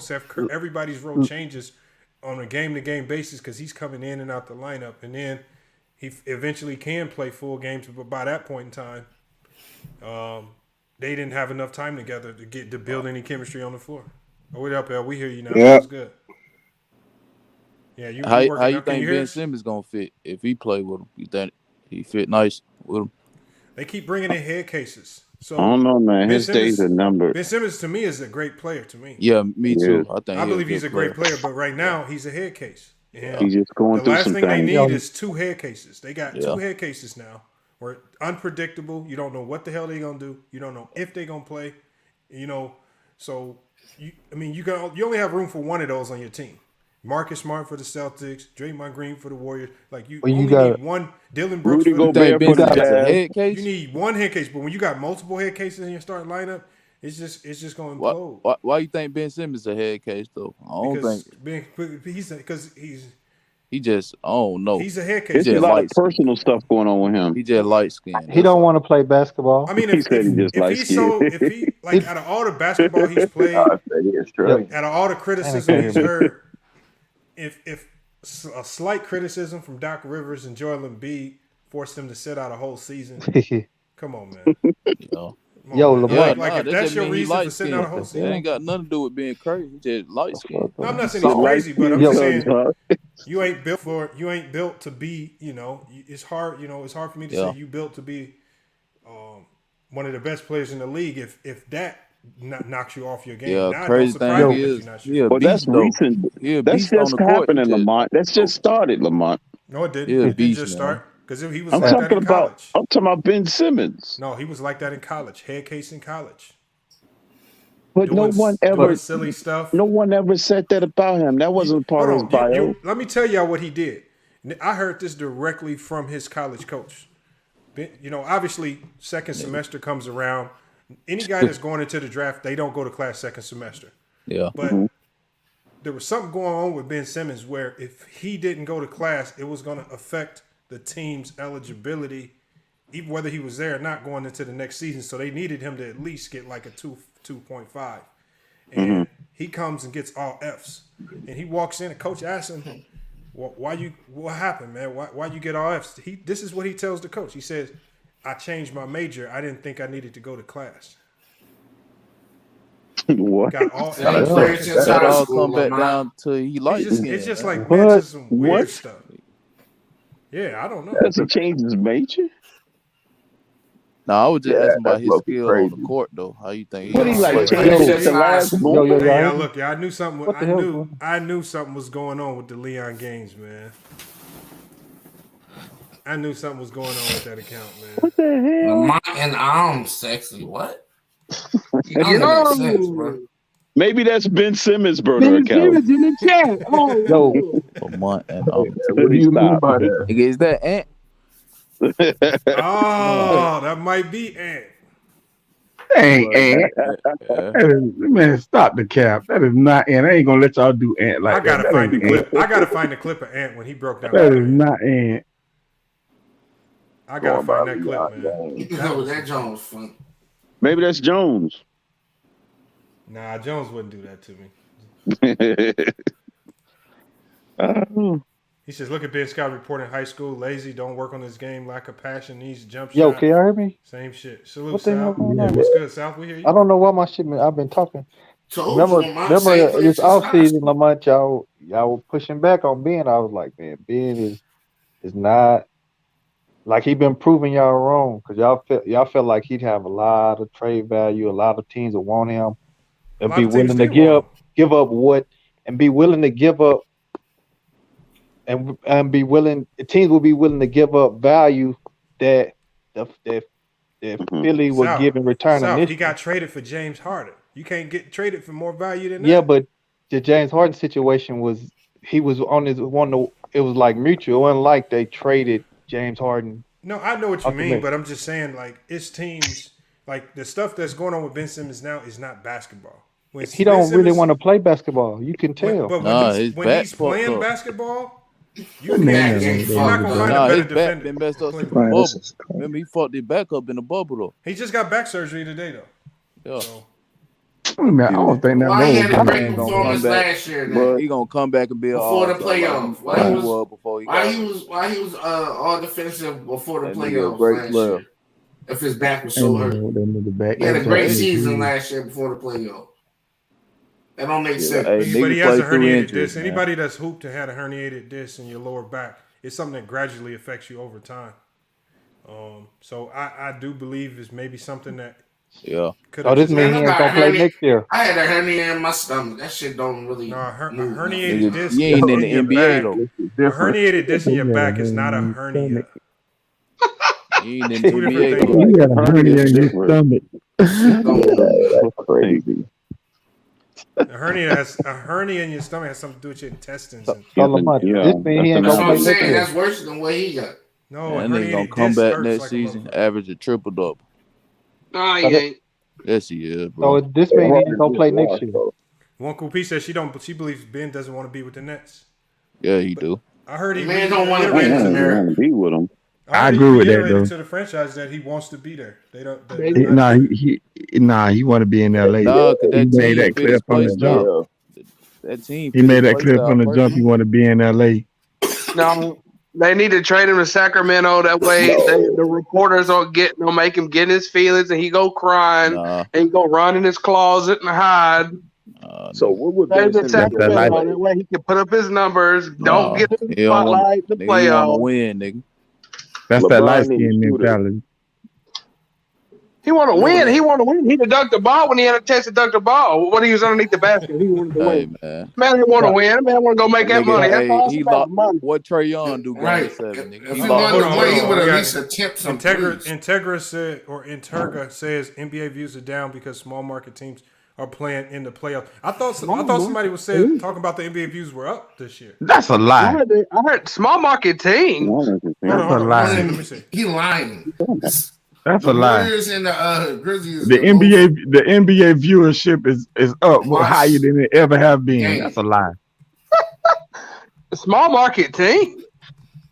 Who the only small market team? Memphis. Memphis in the ball. Hold on. What'd you say, South?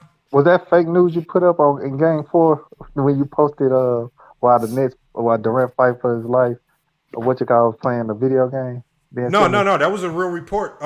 Like somebody kept track of it. They said he was playing Call of Duty for 23 hours straight. They said he was playing Warzone 23 hours straight. And you know when you're on the Discord and you playing and you live and you link your Discord, it shows how long you either like if you idle, how long you active. And then when you actually playing, it tells. They said he was playing for 23 hours straight. I mean, this is just making me sound more and more right. Hold on. So it says right here. This is for Interga. It says Sunday's Warriors Grizzlies game had a 4.1 rating, 7.71 million viewers, the largest audience for a semifinal opener since Celtics Heat in 2011. Damn. I mean, I told you he lied. I knew you were lying. I just read that earlier. Across the board, the numbers for most of these games are up. That's what I'm saying. I read that earlier. That's how I knew right you here. were lying. It says 2 days ago was released. It said the NBA's first round this year was the most watched since 2018. Woo! NBA in another article 7 days ago from Sports Media Watch says the NBA playoffs still up double digits entering second weekend. And it says coverage of the NBA playoffs has averaged 3.6 million viewers across ESPN, ABC, and TNT, up 23% from last year and up 29% from the year before. So that's a lot. I don't know. That's what I'm saying. The numbers aren't down. I mean, come on, bad take right there. Hey, Lamont, that's true, yo. About Ben Simmons. I mean, but this dude keep proving me. I've been talking about this since last offseason. This dude does not want to play basketball. And he just keeps showing. And he's showing. And it's all about the money. I wouldn't be shocked if he don't play next year. Now that he has this play next year, nigga. I don't think James Harden want to play basketball either. I think he want to be a rapper. Want to play basketball. He just don't want to shoot the ball. I think he want to be a rapper. Cash Money Jay. I knew he couldn't help himself. He had to get a LeBron shot in. Just leave LeBron. He ain't been on Twitch in a year, Lamont. Leave LeBron out of here. Ben Simmons. No, I said his Discord. Not in the playoffs. Lamont, I don't get why people putting so much stock in Boston. I know they swept the Nets the first round, but they played 2 home games. The first one they lost at home, and they only scored 20 points. What happened the second? And then the second one they scored 24 points in the paint, and they were plus 17 at 3-pointers. They probably won't happen no more the rest of the series. Talk about the defense. What Giannis I'm talking about the team. But South. Here's the killer though. Any team that can shut down Kevin Durant the way that they did will get some additional stock. And Giannis. Because they did something that a lot of teams in the NBA have never figured out, and that's how to slow down Kevin Durant. To the point Giannis. Where, they do it. You got to realize Kevin Durant still scored over 35 a game. No, he didn't. No, he had like 25. He averaged 35 a game against. He averaged 24. I mean, that's great, but we know that the Nets has been pretty much a bad team all year, though. Yeah. Well, that's if you force Kevin Durant to not be efficient, they took away his spots. That's the key. Nobody's been able to stop him from being efficient. He can get 30 on 12 shots. Like that's been something that he's been able to do. But look what they doing to Giannis. Giannis shooting worse than what KD 30 on did. 12 shots. But come on, man. The Nets probably had the worst front court going into. You know what I mean? I'm just saying, like he can get 30 on fewer shots than most people. That's just one The game. Knicks had the worst front court going into the playoffs. It's along been two with games, not one terrible game. perimeter defenders. That's just one game. No, Giannis was 9-26 in game one. It's 2 games. But but how many points he had in game 1? 24. And he had a triple double. Yeah, that was that triple double game. Yeah. And then in game 2, he had 28, I believe. So this is the thing. I didn't hear none of these people after the Bucks won game 1. And I expect the Bucks to win big their first game back at home and their role players to play better. So I just want to see if people gonna have the same energy.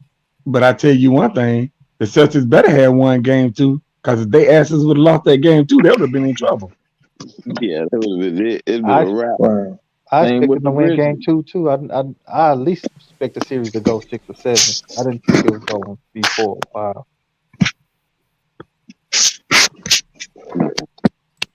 And Marcus Smart didn't even play. They won without Marcus Smart. That was the funny thing about it. Detroit Trent says casuals don't watch regular season regardless. Yeah, they won without their secondary players. Both teams won without their secondary players. More casuals than ever watch the NBA now. With games, you could watch a game at any time, anywhere. Because it's more accessible to watch. So now you got more casuals watching more games. Right. It's so easy to watch an NBA game now. Yeah, the unfortunate part is the casuals are critiquing the game. You think it because it's the networks? Why you think that, Lamont? What? The casuals are being more involved. Because it's just out there. I mean, you got more, it's there to watch. I mean, especially there's a certain point in the NBA where there's really no other sports going on other than just basketball. It's something to do when it's nothing to do. Yeah, so I mean, a lot of people are tuning in just because you're sitting at home and let's say you scrolling through. Oh damn, Lakers are playing. Let me just tune in. I mean, that's what casuals will do. They'll just watch just to watch. They opening up beers. Yeah, backwoods. I mean, we've all done it. We've all done it. A trash team like the Lakers on every now and then. I mean, I've played a game that was on repeat just to have something on the TV. Like, and I'm not watching. That's why I watch NBA TV a lot too. You know, LeBron, that brings up a great point because that convolutes the viewership too, because it's a lot of ways to access.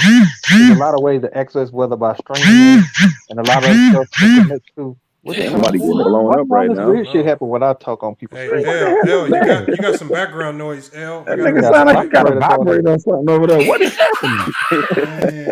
What is going on? Hey, dog. What you do in your personal life is your business. I'm just saying. I ain't gonna judge you. I'm just saying. Put it on the lower speed so we don't hear it. And now I want to make this point to the viewer ratings. You got to take that. You got to try to take that into equation with the viewer ratings. Is more ways to watch pretty much any team you want. When you start going back 5-10 years later, when some of these streaming outlets, whether it was by your providers or whatever applications, they weren't there. Now they're there and they're equated into these ratings now as well. They equate streaming into the ratings now? Yeah. I didn't know that. Mm-hmm. I don't know when they started that, but either way, hey, Lamont, numbers up. It's numbers Lamont, up. let me ask you this question.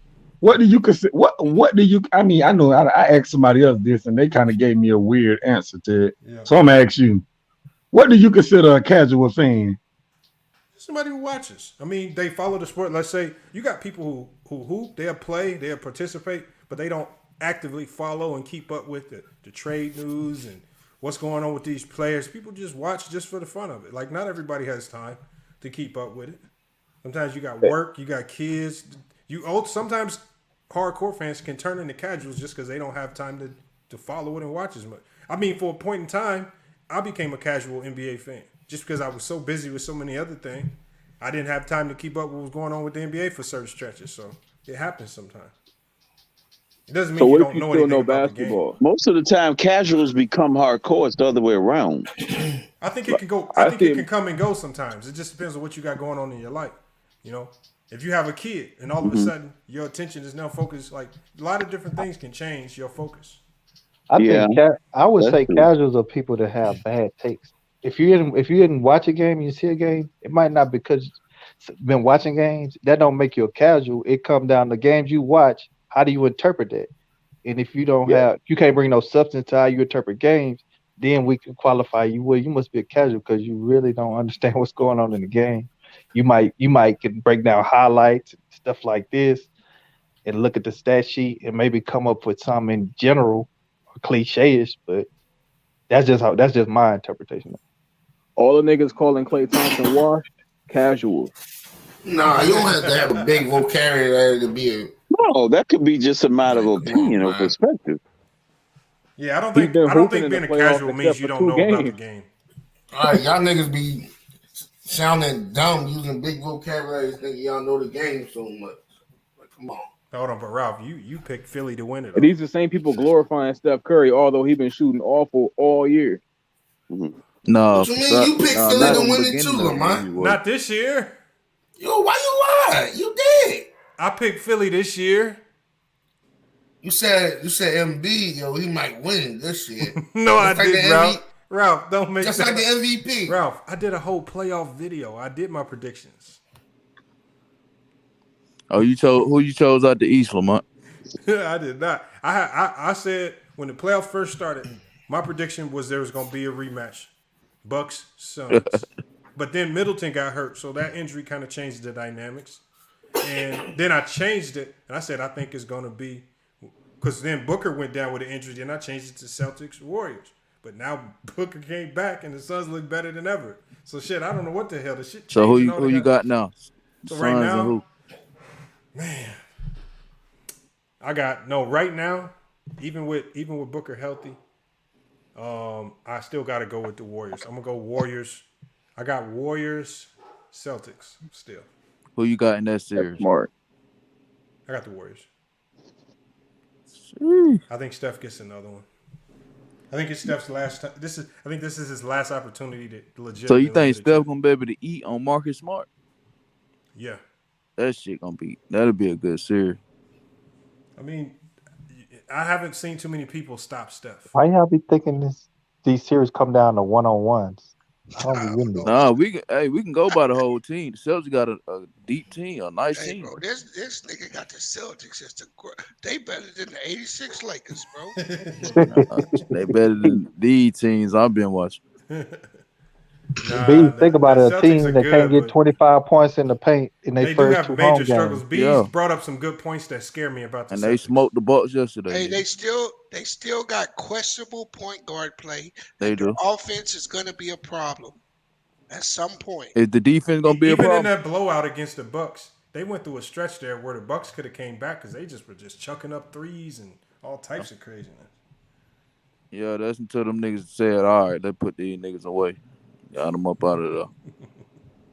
Yeah, they did. They Bucks made it close, but they got locked up, and that shit went right back up to 20. So let me ask you a question. Yeah. So if they go to Milwaukee and split the games, did they do their job?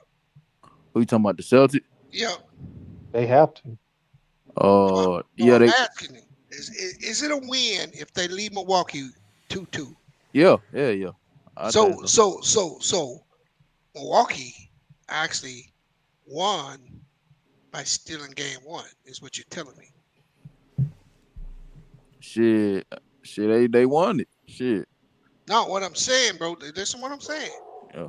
Going back to Milwaukee. Milwaukee only needed to win one game. Yeah. And they won it, right? Yeah. The Celtics have to win in Milwaukee. They do. There are no so what did they win buts one about it. These are must-win games for them. They can't be no 24 points in game the paint. Game 2 was a must-win. And what happened in the must-win? And they got 3 of them in a row, bro. Come on, man. Who got 3 in a row? The Celtics do. No, the Bucks got the next 2, and then the Celtics got game what? No, bro. The Celtics must win these games, bro. Hey, let me ask Cash Money J a question. Yeah, I was just about to say that ain't what he's saying, man. Hold on. Let me ask Cash Money J says. He says, "Bees, your voice is disgusting." So Cash Money J, what that means is, if Bees' voice sounds disgusting, that means there's a man on the panel whose voice sounds attractive to you, because it always is opposites. So whose voice on the panel you attracted to. Yeah, come on. Because you can't just be one-sided. There's always two sides to the spectrum. Man, Lamont, that's a good way to put him in the box. Hey, Lamont, you know he's spicy. Got tattoos. That's a box So wrap Cash in Money many J, colors. does South Man, come Soliticals on, don't have a do that, soulful Lamont. voice? Come on, Lamont, don't do that. That's a colorful box. Does it like entice something inside of you to hear South? Come on, man. Hell no. Hey man, what you? Hey, Or does Mingo Jester when he starts? Hey man, wait a minute now. Hey, Lamont, chill, man. Hey man, you gotta chill, bro. You gotta chill, bro. I don't know what your deal is or what you want. You gotta chill, man. You gotta chill, bro. Don't He try to reverse put me in there. I psychology don't on have the troll. No, he went down that rabbit hole. I'm just He trying used to reverse figure it out. But don't psychology put on me the in there. I ain't got nothing to do with what he feeling. Hey, bro, I ain't no Laker fan, bro. I mean, what if you do though?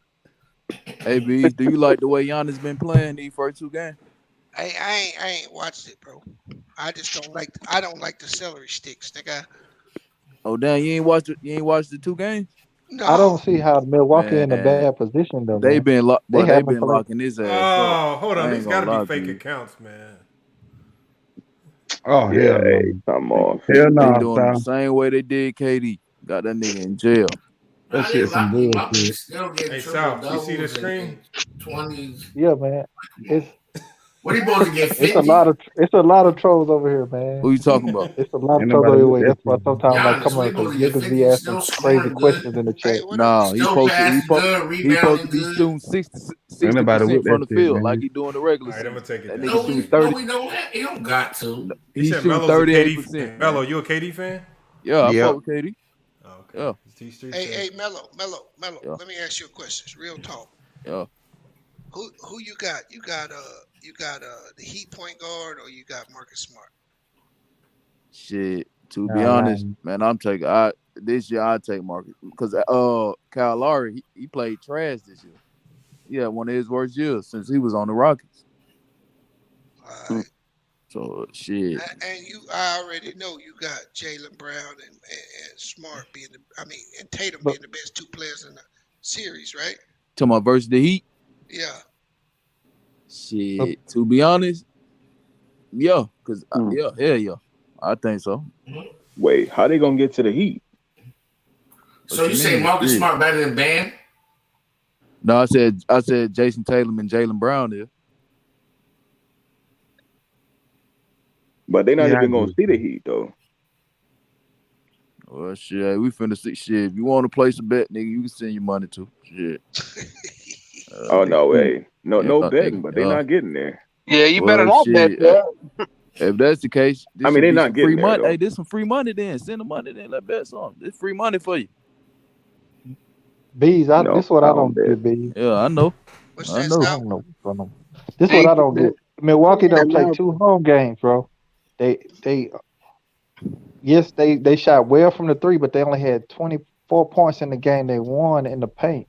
So I'm expecting to go to Milwaukee and possibly split and play better than they played at home. And Milwaukee, I guess, are going to play just the same as they played in Boston or even worse. No. Going back home. You know it's gonna be the same. It's gonna be tough for them to win the game in Milwaukee. No, that Celtics defense is gonna be the same. It's still gonna be the same great defense, nigga. It travels. You know what don't travel, Mello? What? That home whistle. Hey man. And granted, Milwaukee still won the foul battle. It was just they were plus 17 at the 3-point line. It covered up a lot of that. And they not gonna win they gonna win the foul, but they definitely gonna win the foul battle at home. So you mean to tell me the Bucks won the foul battle and still got smoked yesterday? Yeah. That plus 17 3-pointers will cover up a lot of stuff. Yeah, because the Celtics ain't let the Bucks get no three. If they hit 23 the rest of the series, you gonna win that money. Hey, they hit 18 the first game. So they got to play that 20 great the to beat the second Bucks. game. Shit. So apparently they gonna hit another 20 the next game. Oh, they gonna keep hitting them on the road. Okay. Hey, all right. That's a ridiculous amount of threes to hit consistently. Shit, I mean, if you taking 50 of them, shit, you gonna hit at least 15, 20 of them. Shit. That's what I thought with the Warriors. They took 50, hit and that about might. Y'all know the Bucks got the worst 3-point defense in the league. If you look at They it, hit give up the 19. most threes. Hey, Number 30. So hey, let me ask y'all one last question because I think this is something that nobody's talked about across the whole NBA. Yeah. And it's the amount of fouls that these refs are calling on. I said something about that the other day. And it got so bad that remember back in hold on, who was it again? Was it the Minnesota series where Taylor Jenkins complained? Yeah. I think the Taylor Jenkins complained that something was going on with the refs. It was like 60 fouls called. You mean Nick Nurse? You talking about when Nick Nurse said something to the ref? No, Taylor Jenkins. If we could be honest though, there was like 60 fouls called in one of them games versus Minnesota. Yeah. Look, the defense right now is more aggressive, and it's better than we've ever seen. Have y'all noticed every time somebody get hit, they look at it for a flagrant? That shit. It's annoying. But that niggas playing 90s basketball where they hurting people. Not Brunson, but Baines did. Yeah. That was dirty. He gonna get suspended. You mean Dylan Brooks? Brooks? Dylan Brooks out there clubbing a man head. No, but you know what though? He would have just got. It wouldn't have been a suspension. I think they set the bad precedence when they ejected Draymond. Once you eject Draymond for that flagrant, everything else above that is way worse. And you not only have to eject them, but you have to consider suspensions as well. Generally, that what Dylan Brooks did is just an ejection, not an added suspension. But now you gotta. That was excessive, Lamont. It was. But I think it was just a playoff. He had no way of getting a butt ball. I disagree with that. See, it wouldn't have been as bad if he didn't land like that. If Gary Payton II didn't land like how he landed, it wouldn't have been as bad. He should be out as many games as Gary Payton missed. That should be the punishment. Well, I disagree. The reason they had to call is however many if Gary every Payton game. misses the rest of the season, he should miss the rest of the season. I disagree. You caused the man his freaking that would dissuade livelihood. people from playing defense. That would stop too many people from really going out playing defense. He wasn't playing defense. He was going after the man. He wasn't making a play on the ball. I don't think Draymond should have been ejected. I think he should have got a flagrant one, and that's it. But Draymond tried to catch him at the very end of the play. He did but that's what we said. Once you eject Draymond for that, and it's only a handful of people that really believe that was a flagrant too. I don't believe it was close to a flagrant. He was trying to catch him. Falling. He was trying to catch him at the end. Brooks wasn't trying to catch him. Yeah, Brooks just took him out the air. That was dirty. Then once I saw the way he landed on his elbow, I said, "Damn, that might be bad." Said fracture. See, once you start making certain fouls flagrant twos, it kind of changes the whole foul palette. If that's a flagrant two, and then it makes damn near every kind of contact a foul on down the line as you go down the order. You get what I'm saying? We got Paul George, #1 fan, says, all I know is stats are facts. But that sounds like some shit Mook is say. Hold on. Paul George. Paul George, #1 fan. Now, you got to hit the link. You got to give us some perspective. That's Mook. You can't just make a blanket statement like that. I want you to try to, because I have nothing against Bane. That's not I just Mookie, don't agree that's with Bane. the statement, because I know he termed the statement that a lot of y'all say. But I just don't believe that this statement, when you're talking sports, is accurate. Stats are not facts. But hold on, before I even elaborate on it, I want you to come in and tell me why stats are facts. Paul George, #1 fan. If you can explain it to me and make sense of it, I'll accept it. Our folks don't like coming in, man. Yeah, it's a lot of trolls in the chat tonight. Yeah. It's just not accurate when you say that in sports talks. Yeah. Stats are not facts. Hey, what y'all think the Warriors gonna do with Wiseman? You think he fit their play stuff? I think he don't. Who? James Wiseman. I don't think he fit. He too slow. He don't fit the way they. It's a luxury to have him. Like there was one point in time last year where I didn't think Jordan Poole would fit. Yeah. Yeah, until he started learning how to shoot the basketball. Yeah, so I mean, they make guys like if you talented, they find a way to. I think they should keep him. I think they should keep him. So you can't get older. You keep your youth. That they've made the team that they have now by keeping their youth, not trading it away. But do you like his game? Do you like his play style? Like he's slow. The games I watched last, he's slow. Shit, Luka slow. Yeah, but you got to think when you watched him play Come on, man. the last time you watched James Wiseman gets away play, with the nonsense he gets away think with. about this when you saw James Wiseman play. His most recent basketball where he played maybe like 3-4 games with Memphis, and those games were against basically community colleges because he didn't play any legitimate teams because he got suspended for the season. Before that, he was in high school, so he played a few college games. He was in high school before that. Then he's in NBA, and then when he joined NBA, that was during a year where he didn't have no training camp, nothing. They just threw him in, go hoop with the NBA guys, and he had no time to have that adjustment period. So now that his body can catch up and he can heal up and everything, I think we'll see a pretty good player. Yeah, I wouldn't trade him.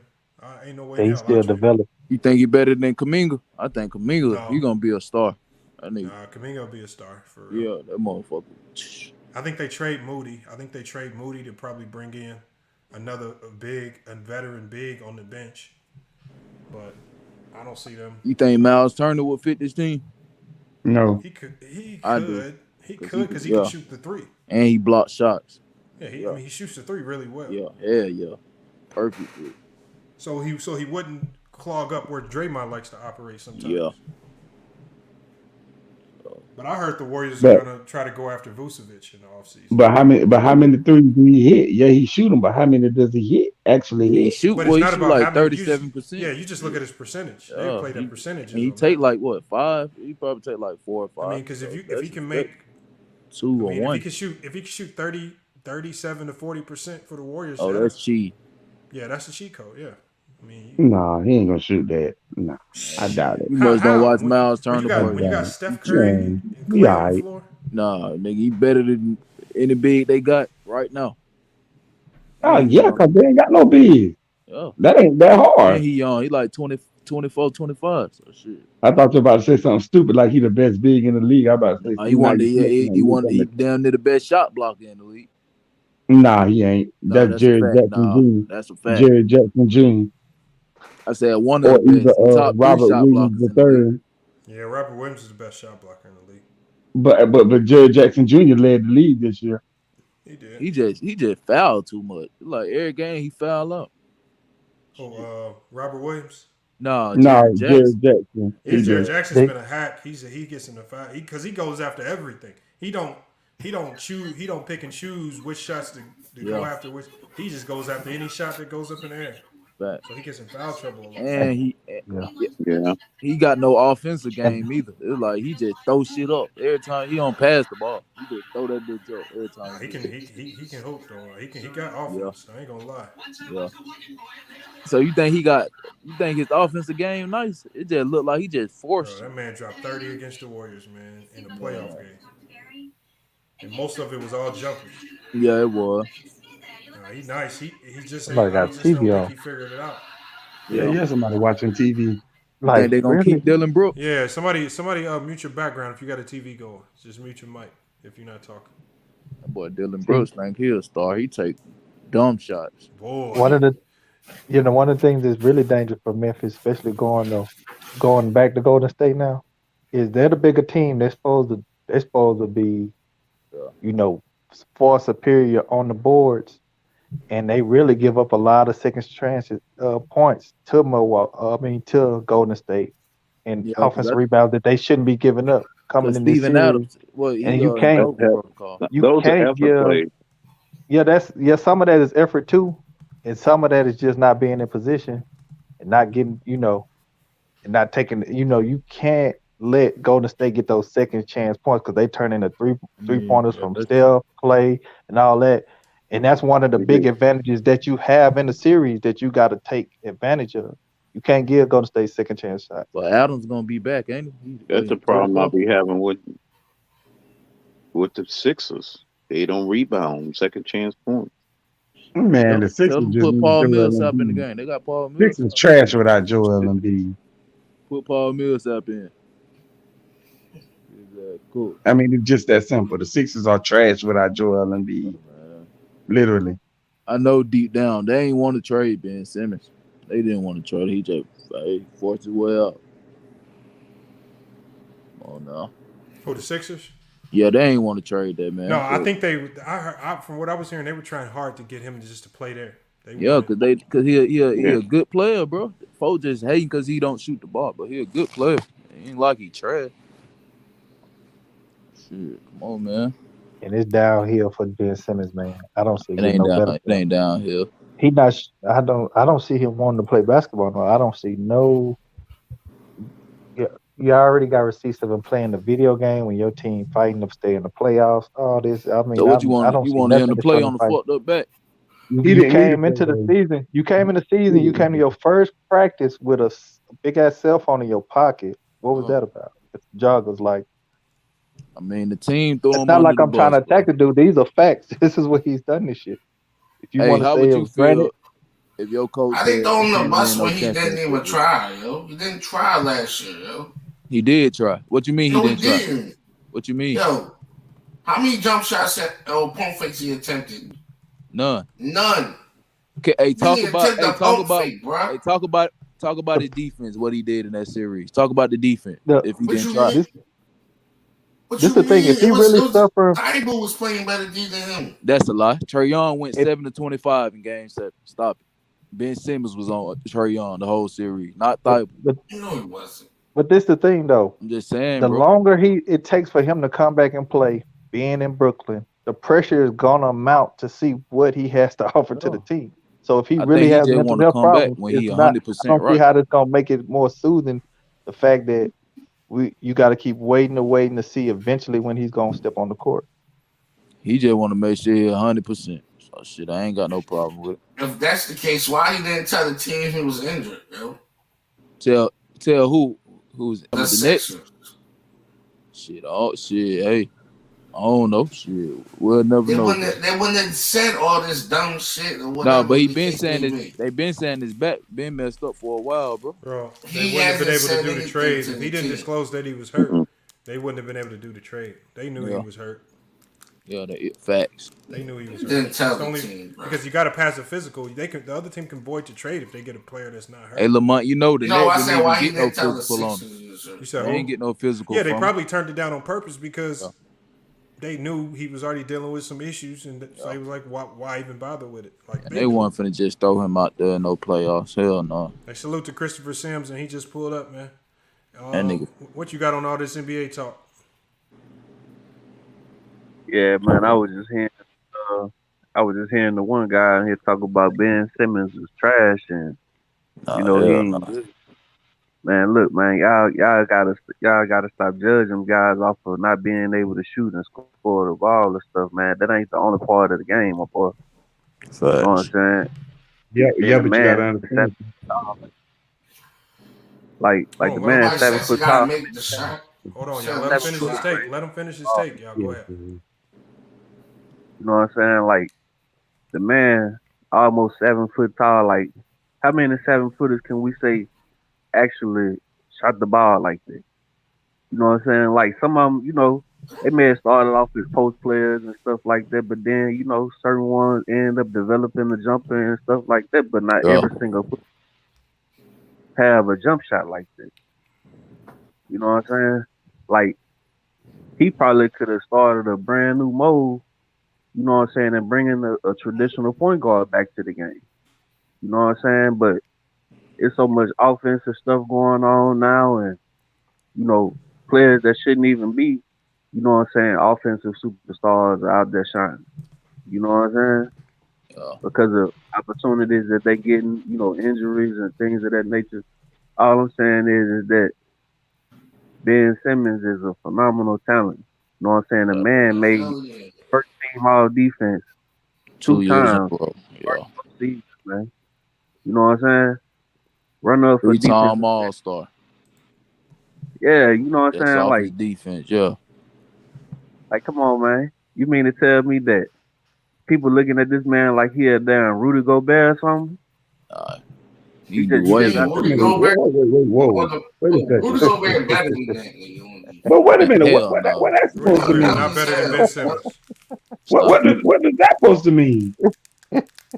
Defensive player of the year, some of the most all time. What the hell? He's not better than Ben Simmons. Not bad, no. How the hell are you gonna say he's all defensive NBA defense, but this man's fucking defensive player of the year in 3 years straight? Yeah, and what happened in the playoffs? He get exposed on defense in the playoffs, don't he? And Ben Simmons that's because he ain't got no perimeter. Ben don't get exposed in the playoffs. Perimeter, not on defense. That wasn't Rudy Gobert. Rudy Gobert wasn't getting not on defense. That was not Rudy Gobert. Hey, Lamont, let me ask you something. Bad What happened perimeter last year defense when by the the Jazz. Clippers smoked Gobert? Hey, what happened last year when what the Clippers did to Gobert when they went small? Clippers didn't do nothing Bad to Gobert. perimeter defense by the Jazz. Terrence Mann was cooking him, going straight at him. Hold on. By those guards So let me ask you a question. wingmen that was How does allowing Terrence Mann get in the lane to where Rudy Gobert has to consistently try to defend these guards at the rim every time? Because that's not his assignment. Yeah, because Donovan Mitchell trash ass and all the other ones. But I think I'm gonna show you a video. Gobert was the stifle tall though. Ain't the stifle tall? Lamont just did the ball like I'm gonna show him a video. He didn't see the video. Yeah, that in that deep perimeter defense the Jazz had put Rudy Gobert in a compromising situation. Come on, man. Look, bro, and I don't believe in stuff like a person being so-called the best defensive player in the league and him having a drop off in the playoffs and stuff like that. Like, of course, anything can happen. Yeah. But the man, the defensive player of the year 3 times in a row, man, that ain't no joke right there. Yeah, you know what I'm saying? Like, if Donovan Mitchell or one of them other cats on the team was defensive player of the year, you know, you probably wouldn't hear about stuff like this. Yeah. You know what I'm saying? Everybody will still be trying to look at Rudy Gobert as being the one that's, you know what I'm saying, on the island by himself. You know what I'm saying? Like, the man is playing center. He's supposed to guard bigs, not guard. You know what I'm saying? But what happened when they come in the paint, though? He supposed to send it, right? Nah, see, what happens is that when they get in the paint, they not trying to score on him because they know damn well he gonna block they shit. So what they do? They pass. They kicking it out the corner, wide open threes, and they getting scorched. Rudy Gobert is a good shot blocker. Okay, defender. They ain't run from him. Right. Terrence Mann then went right at him. They ain't run. He was getting bodied. He's overrated on defense. He's been stealing awards. Because he had the option to pass too. I disagree with that. He's not overrated on defense. Exactly. He's an okay defender, a You great got shot Nicholas blocker. Batum going at you. No, he's an elite rim protector. He's playing, an elite playing rim protector. He playing with a roster that don't compliment his Yeah, that's a small ball. Hey, yeah, look, I told you. Well, that's a crazy echo. I did. Here, let me. I got the echo. That's on me. He's an elite rim protector. Shit, not shit. We really believe that, though? Bro, look, man. The Dwight Howard won that thing 3 times too, right? Who was ever calling Dwight Howard a defense? Niggas wasn't trying Dwight, though. I mean, Dwight Howard is better than Rudy Gobert. Kobe banged on that nigga, put his nuts on his head. What you mean? That's true shit. And Nicholas A lot Batum, of people gonna try to challenge rim defenders just so they can have that highlight reel or that poster reel. Worse. Hold on, let me play this real quick. I'm gonna play like 1 minute of this real quick, just so you can see some of these clips. Because a lot of people blame Rudy Gobert. Hold on.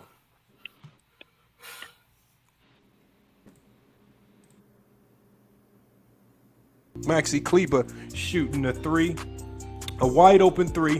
Where did the breakdowns happen? So we're going to start identifying how these breakdowns happen. So we see right here, Rudy Gobert is in great help position. Great help position. But as I've told you guys time and time again about this Utah Jazz team, is that no one on the perimeter is willing to step up and stay in front of their man. So we're going to watch Donovan Mitchell. So we're talking about a guy who's extremely athletic and should be mobile enough to stay in front of Spencer Dinwiddie. But let's watch how he simply opens up in his defensive stance and allows Spencer Dinwiddie the easiest drive. Flat-footed. And who's there to bail? Who's there to bail Donovan Mitchell out? Rudy Gobert steps up in perfect help defense. Now, there's something called in basketball helping the helper. As Donovan Mitchell completely gets obliterated on one dribble to the rim, Gobert steps up to prevent the easy layup, doing his job correctly.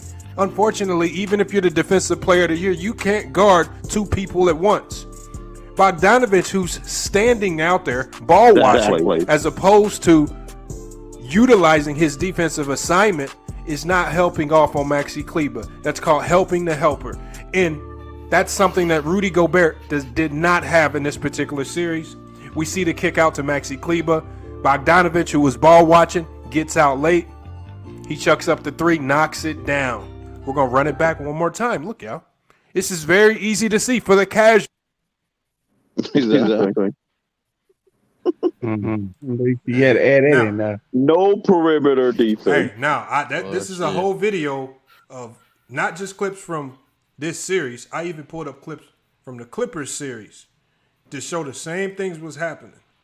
Same things was happening back then. So I just don't know what people expect Rudy Gobert to do when these guards from Clarkson to Bogdanovich, all of them, especially Mike Conley, my Lord. And see, the one thing you can't defend in basketball is getting beat on one dribble. If you get beat in one dribble, there's no help that can save you because the breakdowns happen too quickly. And at the NBA level, they really gonna happen. And yeah, they just it just got bad. It got ugly quick because which one of them you think gonna be traded? Gobert. Really? You can't trade him. I don't believe you could trade him because any trade you do is just gonna be lateral. I mean, you're the Utah Jazz. Ain't no free agents coming there. So you might as well just continue to build through the draft and just deal with the headaches. Hey, Lamont, I thought they will be changed. Danny Ainge will be making moves. You can trust that. Hey, y'all hear me? Justin Zanuck will be making changes through Danny Ainge. That's coming. You know what? Good place I think for Rudy Gobert to go, even though it might not be possible, is actually I would think it'd be good for him to go play with the Nets because the Nets need a front row guy that can rebound and defend. Nets? And hold on, hear me out. They need a guy that can rebound and defend. He definitely could have fundamentally some of the issues because they don't have a strong perimeter guys. But one of the strong suits of the Nets is they can play small ball and Rudy Gobert. If you go out there and play a Nets team with Rudy Gobert, Kyrie, and Durant, and you try to go small on them, it works to their roster advantage more than it does Utah. And they missed Joe Harris this year, man. I ain't gonna lie. Bad. Even though he had a bad series versus the Bucks, man, they needed him because he's tall too, man. Rudy Gobert would instantly give them two things that the Nets are weak at: rebounding and rim protection. But Sal, on the flip side, what did the Nets have that the Utah Jazz need? Shit, they'll take Ben Simmons. Yeah. That will be the perimeter defense that they need. He'll fit way better with Mitchell than Gobert. He's not right. He's not. No, I'm not saying that it logically happen. He won't be blown by off one dribble on the perimeter as easy as Mike Conley would. So yeah, Ben Simmons will be a fit. So wouldn't it make more sense to find a way to get rid of Mike Conley? I think absolutely. They should have never signed him to begin with. They gave him too much money. Too much. But you got to keep him under contract. So in the event that you want to trade him, that trade needs to happen. At least you have him locked up for multiple years, and it's something that another team could potentially want. He's not worth nothing. No, they should have never extended him. That was bad. They gave him a lot of money, though. You ain't lying, though. They gave him a ton of money. How many years left on this contract? That might determine where he can go. This is it. This is the last one. He can get out this year. He's going to be a part of mega moves. So he might go at the trade deadline next year. That's what y'all thinking? They need somebody like Kuz. Finals, that's when things will start happening. That's when they're gonna start making moves. As soon as the NBA Finals is over, there's a lot of buzz. Gonna happen to Dame? There's a lot of buzz and with the new management out there since they sold the team. That and Danny Ainge took over. It will be major changes coming. They're gonna build around Donovan. That's what they're gonna start it with. I just don't know. I mean, because Ainge had a reputation that way. He had a reputation around the league where he kind of has bad relationships. Do you think people gonna want to do business with him? No, look what he did with the Celtics. He pretty much gutted them and rebuilt them. He finessed people. He finessed a whole bunch of draft picks. I think they did it more through the draft. All the free agents they signed walked away for nothing almost. They lost Gordon Hayward for essentially nothing. They lost Kemba for nothing. They lost Kyrie for nothing. He kind of botched a few moves too. Yeah, he did, but he's known for a guy that's always shaking up the place, is what I'm saying. He's not going to sit on his hands, what I'm saying. Yeah, he's going to make a lot of changes. Yeah, that's what you need. You need somebody who's at least going to try. He's going to shake up a lot of things. Yeah, that is true. I give him that much. He will at least try. That's more than you can say for some of these teams that just sit idle and do nothing. Yeah. Yeah, and you know what? This guy made a good point right here. He says trading for a guy that hasn't played, that didn't play, that's tough right there. To give up Rudy Gobert, your heart, like, I don't know. I'd be more. To get out from under that contract. I would consider trading Donovan Mitchell more than I would. Yeah, because you can get a lot more from Mitchell and put around Gobert. That new management ain't gonna allow that to happen. Hey, what y'all think about? He's not gonna allow Donovan to walk. Goddamn Kuzma for Mitchell. Bro, I don't know if they give up that much. I don't even know if Mitchell has a contract big enough for that. If anything, Gobert gets traded somewhere in the East. They're not gonna trade him to a Western Conference team. They'll trade Gobert to Miami. They going to the East. Yeah.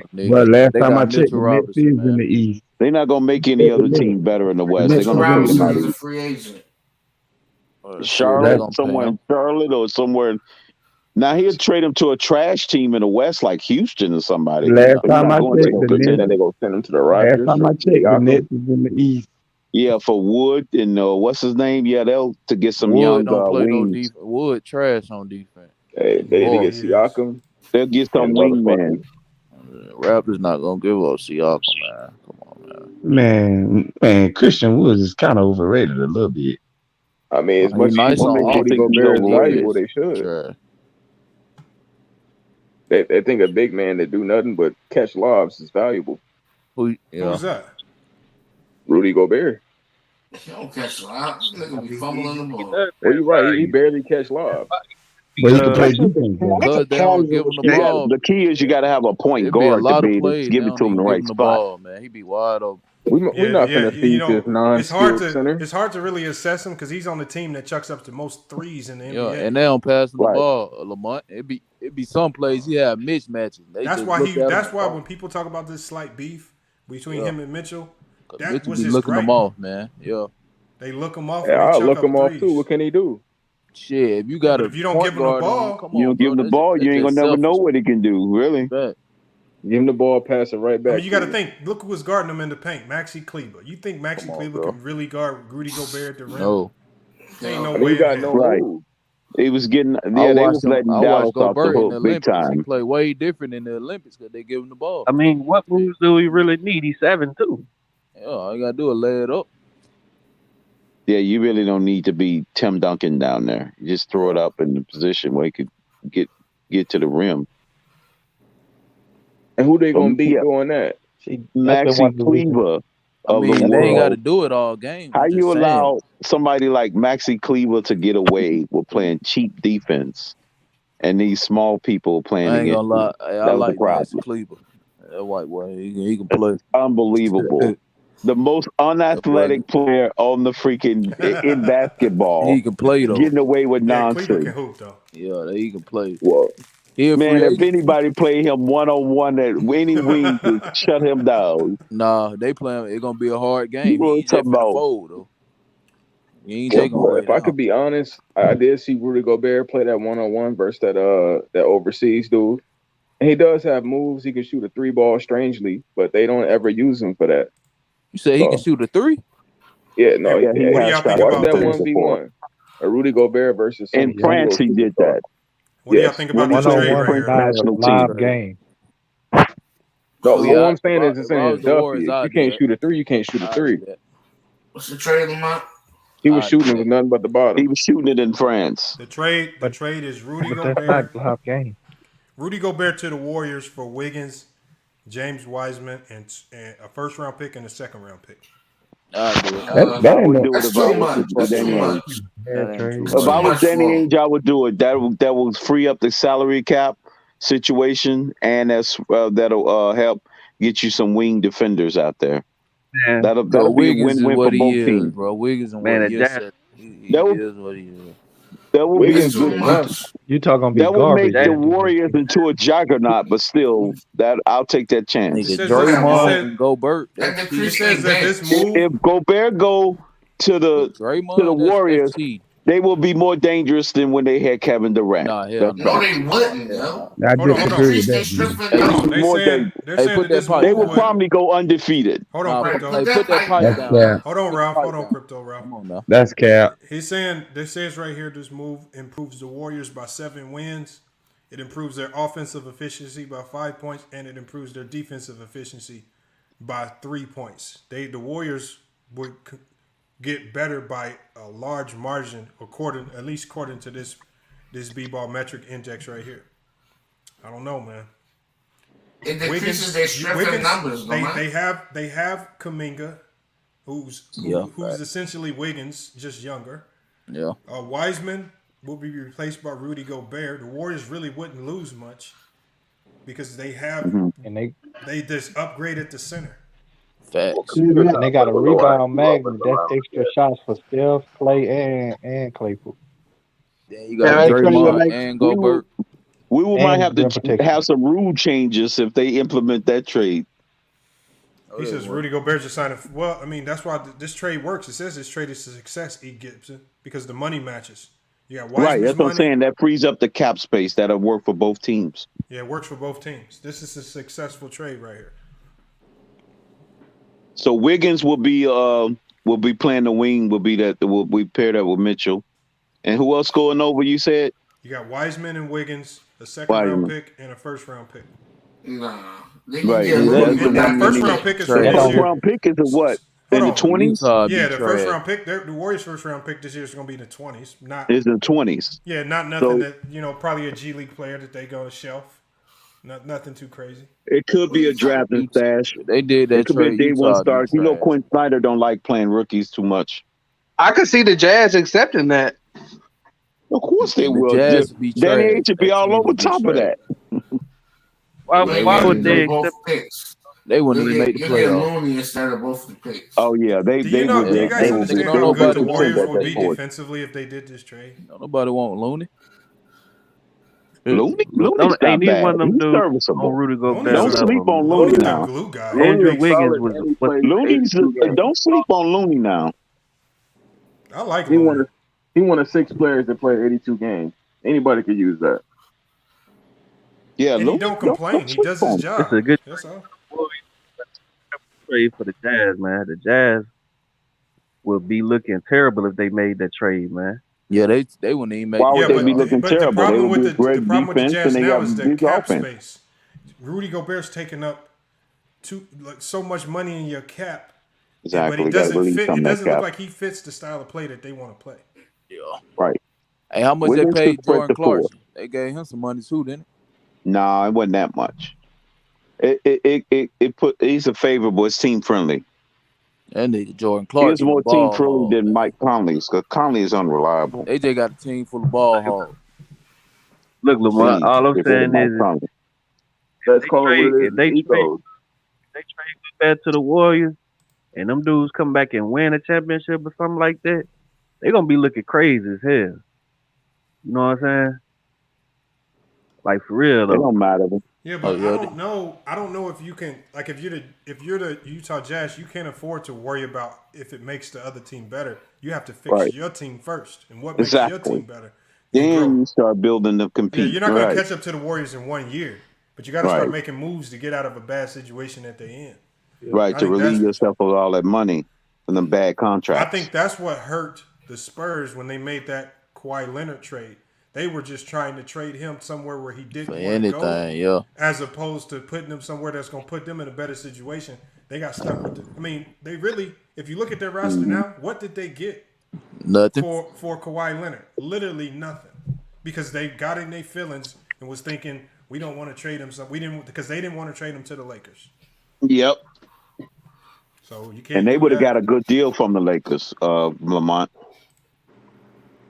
Yeah, they would have got a much better deal. They would have. Yeah, they would have got because they had all the young pieces. They had Ingram. I mean, hold on, who did they have over there at the time? Kuzma, Ingram, Josh Hart, Hart, Lonzo Ball. Yeah, What, Lonzo Ball? He's still there? Was he on there at the time? Yep. Man, they could have got an I'm on overhaul for 2K. him. Yep. They could have cleaned the Lakers out. I want y'all to look at this trade right here. This is a 3-team trade, right? This is how the Lakers shake and get rid of that Russell Westbrook headache. Because they're going to be taking on the headaches of everybody else. But does it make them better? So Gordon Hayward, injury prone. That's who they be getting from the Hornets. They take. I like Rashawn Holmes. Is Russell Westbrook over the hill though? I don't know. But hold on, let me break down this trade first. We got Rashawn Holmes, who's a head case. Remember, he got mad this year when they traded for Sabonis and essentially quit on the team. Stopped playing, just told him he didn't want to play. And you get Justin Holiday, who's a solid wing off the bench. Yeah, he can shoot. Yeah. The Kings get Oubre and they get THT. That's who I want. Right? So for the Kings, I don't know. I don't know. Nigga said that's who I want. But for the Jazz, he need to be on the Jazz. But I know the Kings have been looking at THT for a long time now. And then the Hornets will get Russ and Mo Harkless to make the money work. So what they gonna do with Rozier? Yeah, because didn't George say he won't Russ for some reason? They might as well send goddamn Russ back to the Rockets for John Wall, man. What are you talking about, man? Send him back to the Wizards. I guess Jordan want Russ to come there because I guess he a signature. He a signature. It says Jordan this trade brand. improves the Lakers by a lot. Well, no, it only improves them by one win. So, I don't think the Lakers would want to do that at all. That's horrible. You think no, so? It's not. I like Rashawn Holmes. He can play. He the best one in this whole goddamn trade. I like Rashawn Holmes because he can score. Gordon Hayward, when healthy, is nice. And he got that energy. And I like Holiday. I think this was a great trade for the Lakers. With the healthy LeBron and AD. But Lamont, what about their coach? That's the thing. They see right now they can't make any moves. They can't do any trades because they don't have a coach. That's the biggest problem. They can't do any of this. Hey, send Russ back though. Right. They give a shot, Gilgis. That don't matter with the Lakers. They've been piecing mess together any kind of way anyway. Just doing all type of shit. You can thank LeBron James for that. Huh? That's LeBron James' fault. That's right. Oh yeah. Here we go. Let GM. Here we go. He did intervene on the Buddy Hield move and offer up Russ. So you know what? Hey, I'll tell y'all, if I was the ownership over there, I would tell LeBron, look, you asked for it, fuck it. You deal with it. Figure it out, and you better win. But give a shot. Gilgis will be fine. Because they can't keep sacrificing, literally everything. Figure that shit out. Russ back to OKC. Hey, let him down his shit. I would literally sit them all in a room, AD, Russ, and LeBron. I'd be like, look, we ain't trading y'all. We ain't doing none of that. We might make a few minor moves with some of the role guys, but you guys are stuck here. You need to figure it out. That's exactly what I would say. All of y'all been MVP candidates or MVPs? I don't want to hear the excuses. Yeah, that's true. They got like 14? I rebuke. What? I rebuke. What you mean? Who you rebuke? What's you talking about, Bees? All summer. No, man. Westbrook played like shit this year, right? We can all agree to that, right? Yes. Yes, he's over the hill. Okay, and I agree. But here's the problem: when we make a statement like, "I tell LeBron to figure it out," and he picked Westbrook. If Anthony Davis wasn't a baby back bitch, this wouldn't be a problem. Why does this dude get the credence of a top player, but he can't stay healthy? You don't get the smoke. And he's really, like Lou called him, his name is Anthony Capella now, if you ain't checked out his game, because all he can do is catch a lob. Yeah, that jump shot gone, man. That's a little bit harsh, man. No, bro, I'm telling you, that is the number one problem with the Lakers. It don't matter who you bring in. Anthony Davis is supposed to be the leader of this team right now. Yeah, that's true. He is supposed to be. If not the leader, the best player at least. You know what? I don't know why anybody to put on that Lakers jersey forgets how to shoot the basketball. Hold on, hold on, Bees. I heard around the way somebody said stats are facts. Russell Westbrook put up 19, 7, and 7. Stats are facts. No, 1977 he is great. Hey, Yep. you right. He shot by 19%. Hold on. Anthony Davis averaged 24 and 10 this year. Stats are facts. He's nice. Hey, Lamar, you can't conveniently use that. What's it called? I had to eat some crow. Because I thought the Lakers was gonna do something too. Until I did too. I'm in the same boat. Hold on, let me give a salute to Mr. Skinny too. Oh. He just pulled up, man. Hit the link as you pull up if you can, Mr. Skinny. If that's the real you. There's so many fake Mr. Skinny accounts out there now, man. I don't know who's real and who's Another fake. burner account. But I have to tell you, I quickly changed my opinion when I seen Westbrook, TNT, LeBron, Anthony Davis, and Dwight Howard start the season. Hey, Dwight Howard been washed. Good luck with that. Years. Nah, Dwight still can play. Starting lineup that couldn't shoot, and I didn't know do is Anthony jog Davis up and down the was gonna court. be the fourth. Hey, Dwight Howard is giving 13% effort in an NBA game. Yeah, but let's not continue let's avoid from not giving AD the smoke. This dude is in his 11th, 10th year. He's in his prime, and what is he? Who is he? A nigga that played Grand Theft Auto all day. Street clothes. No, that's Ben Simmons. Because I don't but see y'all wrong on Ben Simmons, right? Ben Simmons actually made the biggest G move he could have possibly made. He set out the whole season. He just got surgery and he gonna get paid. Facts. Because he got that surgery and he didn't get on that court, they gonna have to pay him. Yeah. That money he lost. Because they're gonna say he was really Hey, hurt. that's what I've been saying that the whole time, bro. He just wanted that money back. He's looking. So what's that, 25 million? Yeah. I want my shit back to 20. Yeah, 30 something, 20 something. Hey. That dude ain't trying to get back on the court. I know it's up there. He want that money back. No, he's not. 30 million. So he gonna be on that court. Yeah, because he got to go to court anyway. He gonna be on that court. If he can find another reason to extend it, he's not gonna be on there. No, because he ain't gonna find no reasons after this. Once he get facts. He got a court case coming up anyway. He played this, but Perfect. the fact that he got surgery.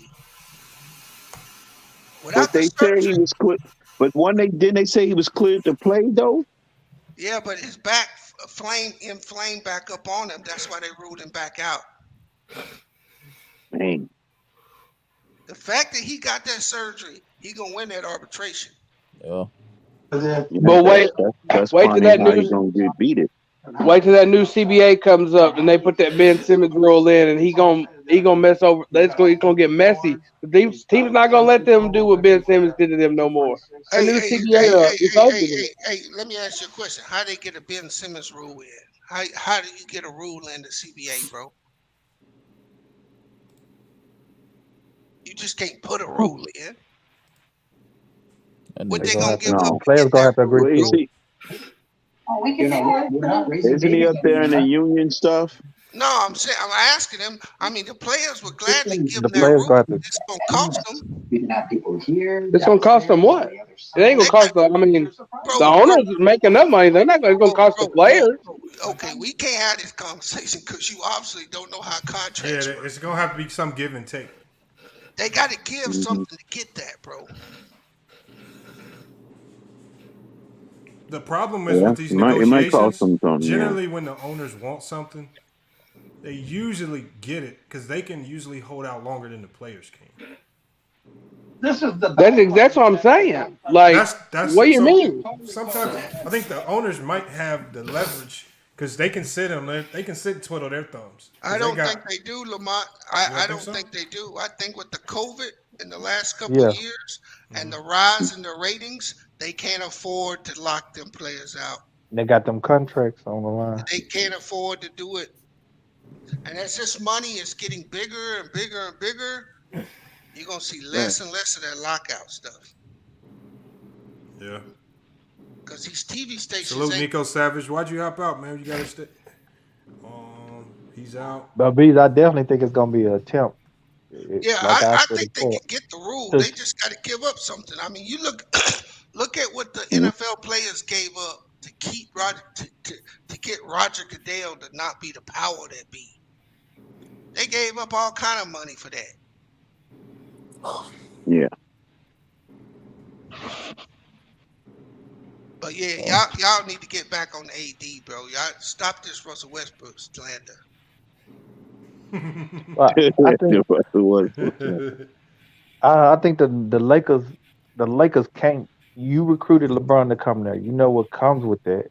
But at the end of the day, you have the last word on who comes to the team or not. So if you're gonna bring in a star player, whatever name it may be, you must have a plan of what pieces to put around that player. Now, granted, if you decide to bring in some of the pieces that he agreed to and it's success or failure, it's still your organization. You're supposed to have a plan at the end of the day. Copy that, Sal. Hey, I'm gonna tell you like this. I said I'm on record. Trade AD the day after they won the championship, bro. He did say that. I've been trying to tell Bron to get rid of this nigga for 2 years, bro. Cause he ain't it, bro. Jokic, Embiid, Giannis, all these niggas done went right past him, bro. He was better than all these dudes 2 years ago. Oh, that's fair. He was a monster, man. And now, man, if he shoot a free throw, he hurt his wrist. Hey, damn. Who could you trade him for? Malcolm Brogdon and Miles Turner. It's addition with subtraction, bro. At this point, just getting him off the team, the Lakers get better. Yeah. ABs, would you trade him for Malcolm Brogdon and Miles Turner? For who? Malcolm Brogdon and Miles Turner. You know who I'd trade him for? Who? I would trade him to the Suns for Bridges and Ayton. No way in hell ain't gonna do that. Niggas ain't finna do that, man. I think they would. Hell no. I think they would. They be crazy. Bridges ain't missed a game since he because was in high school. You gotta look at this. AD did play well when LeBron ran that point. He hadn't played well since LeBron got off the point and Rondo left. You put AD on that team with Chris Paul. We looking at I think the Suns would do that deal. Hell no. And the Lakers would. I would sign it tomorrow. You think they finna give up 22-year-old Ayton and 23-year-old Bridges? They don't want to give Ayton the max. What about Bridges? You think they finna give up a nigga who ain't missed a game? Bridges got some upside, man. Yeah, he do. He wants they better. Gonna lose Ayton anyway. They don't want to give Ayton the max. Yeah. So bring in a max player. They'll do that straight up. They can't get Bridges. Yeah. Now Lamont don't like that look. He's shaking it, rubbing his head now. Bro, I'm just saying. I just don't see how the Suns get. Hey, put that in the trade machine. See if it'll work. Well, hold on. What do you want me to put in? Bridges for Ayton. Bridges and Ayton for AD. All right, hold on. Let's see. Hold on. We're gonna try to. Maybe the Suns probably do Bridges and Cam Johnson for AD. I don't know what. Okay, so what teams am I at? And the Lakers. And they not giving up Ayton. Yeah. It's really no. To be honest with you, it's really no upside to AD no more, man. The dude is like 27, 28. He's in his prime, and he can't stay on the court. And he's not showing no proof that you can trust him to stay on the court a substantial amount of time. Well, he was injured 3 times this year, and had to come out of the line. I don't think it'll work right now, B. What? I don't know if it works right now because Ayton's not under his new contract. Yeah, you probably got signed into a max to trade. Trade that nigga for James Harden, Tobias Harris. Yeah, well, they don't want to trade. They don't want to get that dude a max, bro. Well, B, let me ask you this. So, if you're a Phoenix Suns, why would you trade a big, even though you don't want to pay him for another big who's already stated that he doesn't want to play the 5 position? Bees, you see that? Yep. It works. Well, you got Westbrook in there. I want Anthony Davis, but don't his salary? Oh, my bad. You said Anthony Davis. My bad. Let me change that. Yeah. The Lakers crazy enough to get Westbrook. The Lakers gonna have to put some more at that deal. They ain't gonna do that. But I think you could. I think they would take Anthony Davis, bro. But he doesn't want to play the 5 though. Talking about for Bridges too. He want to play the power forward position. Hey, bro. They still got McGee.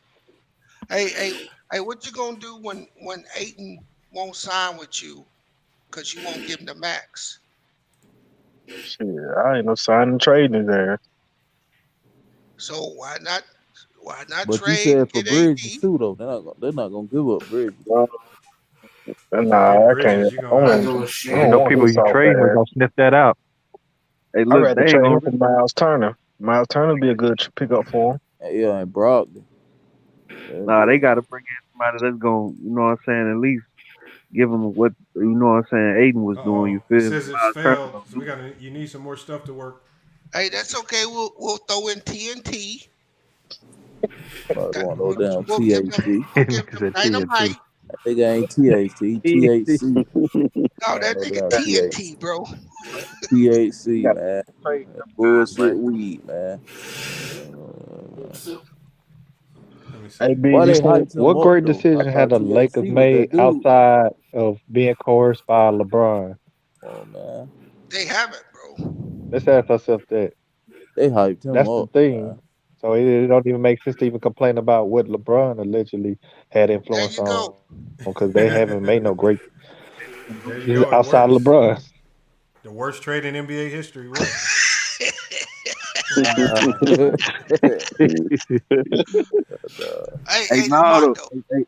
Hey, them boys champions though, man. Hey, Lamont, real talk though. Lamont, real talk. Do you want to give Ayton max money? He only 22. It would be scary. I would. You have to. You're gonna scrap your team. Yeah. And only 22, man. No, and that's the way you got to look at it, right? You gonna find yourself in Utah position. Nah, he better than. Yes, exactly. He got no skill. No, bro. What I'm saying is, in this NBA today, once you give him that max money, bro, that means you're paying Bridges 21. You done. You ain't got no more cap. Yeah, you don't want to hurt yourself. They'll have it once CP3 roll off the books. Shit, and Jay Crowder, free agent. Man, CP3 ain't off the books to like 2025, 26. Damn. CP3 ain't going nowhere no time soon. He trying to play till he 40? A lot of niggas there. Hey, I'm just telling you, unless he decide he want to be traded. Who the biggest thief in the league? John Wall. If I was the Lakers, Tobias Harris, Westbrook. John Wall. At least that's why I'd be calling right there. I'd be calling for that right there. Who, John Wall? No, that trade right there. If I was the Lakers GM, I'd be pushing that trade. I'd be calling the Knicks. Nigga, the Suns will laugh at the Lakers. Give me Mitchell Robinson and RJ Barrett for AD. I'll take that. Yeah. Nah, you crazy as hell. Think they gonna give that up for AD? I mean, what the hell kind of trade is that? You might as well say, give me Westbrook for LaMelo. You got some crazy shit like that. Shit, what the fuck? They sent Porzingis to Dallas for Dennis Smith Jr. They done crazy a trade. Hell no. Yeah, like the Blazers gave away their whole starting lineup for nothing. Balling now though, since he on the Wizards. Aiden hadn't been the all NBA player yet, right? Nah. No. So that's gonna hurt how much money he can make. Yeah. Right.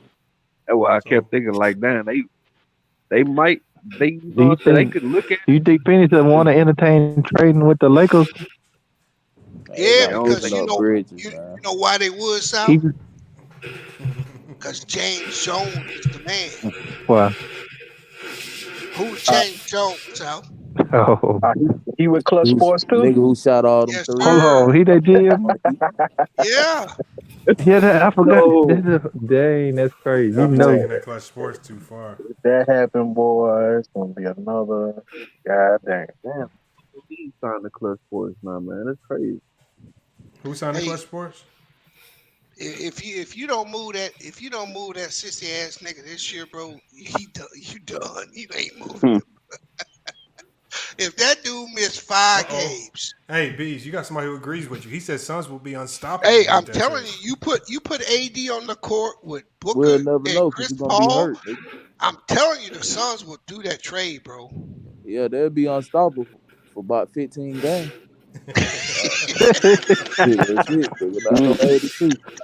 AD is something holding a mousetrap coming in the damn stadium. No. Man, I think AD go back y'all got to look at it from this vantage point. Here's another vantage point why they would do it. If Kawhi comes back healthy, bro, the Clippers is stacked. Oh no, he made out of glass too, though, dude. Yeah, but I'm well, saying, we've been robbed out of a Clippers-Bucks final for the last 2 years. Bro, you got to look at this forward. If Kawhi come back, the Clippers are stacked. When Jamal Murray and Michael Porter Jr. come back, the Nuggets are stacked. The teams running the West this year ain't gonna run the West next year. Hey, when Zion come back, shit, the Pelicans. They won't. You're right, B. Because we've been robbed for 2 straight years. Oh my God. Hey, Lamont. How nasty? What the fuck is that? Hey, Lamont. How nasty is Denver gonna be if Porter and Murray healthy? Top 3 in the West. Should be good. Top 5. Be good, but it depends on top 3, how healthy they are. Yeah, they can't stay healthy. Yeah, and Porter had a serious injury. He had a serious back injury, if I'm not mistaken. You talking about Porter Jr.? Yeah. And that back ain't going nowhere. Porter's had injuries since college. Porter has had injuries since college. Yeah. And he still got a lot of growth, in my opinion. He really needs to play this year. Hey, and the only reason why I'm gonna go ahead and say Denver gonna be 1 or 2 next year is they found with the players that they had to play this year, Denver gonna be deep next year. Bones, Heisman, still lacking defense. They ain't gonna need no defense, Ralph. They gonna be running niggas out the gym. You need eventually they gonna need some D. Hey, bro, they got the back-to-back MVP, bro. But according to some people, he ain't won MVP this year. Man, he won the MVP. If he didn't, we don't know. We still don't know yet. Come on, bro. Mookie said Embiid got back to back. Ain't nobody trying to hear what Mookie said. I think that was a sympathy MVP. Man, you crazy as hell. Jokic just deserved. had one of the greatest seasons ever in NBA history, bro. I agree with you, Bees. I don't know, man. I don't know how you don't give him the MVP because he's white. No, not because he's white. The league has been watered down. Hey, bro. League ain't watered down. Oh, you don't get it because the league watered down. Yeah, the nigga just went 2,000 crypto. The nigga went 2,000, 1,000, 1,000. Ain't nobody ever did that, bro. Hey, hold on. The league so watered down. You got a point guard. Jared just made every part of this statement you just completely made up. First you said he's 330. He's not 330. Then you said he doesn't want to be in New Orleans. He just got on camera and said, I'm going to sign a contract as soon as they put it in front of me. Who you talking about, Zion? Yeah. Come on, man. Zion's not 330. Hey, they play better without Zion. I'd trade his fat ass.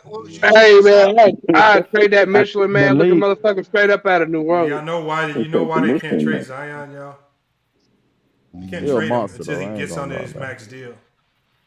Because you're not going to get equal value for him. That fat ball, he a monster, bro. Yeah, that is true.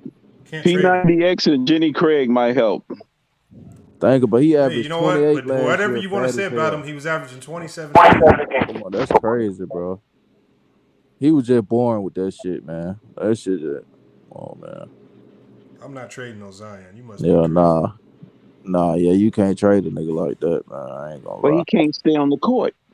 How much he getting paid right now? Well, he getting paid, 18? 19? They were saying that about Steph Curry at one point in time, and then they figured it out. Like, sometimes you just got to figure it out. How many games they going to win? For the month. Come on, Steph Curry only missed, he wasn't like missing whole seasons. No, he was missing enough games where they got him on a discount when it's time for him to get paid the first time. They got him on a big discount. Damn Under Armour shoe. Joel Embiid didn't play his first two. Yeah, that's right. The Under Armour contract do help out quite a bit. Zion the monster though.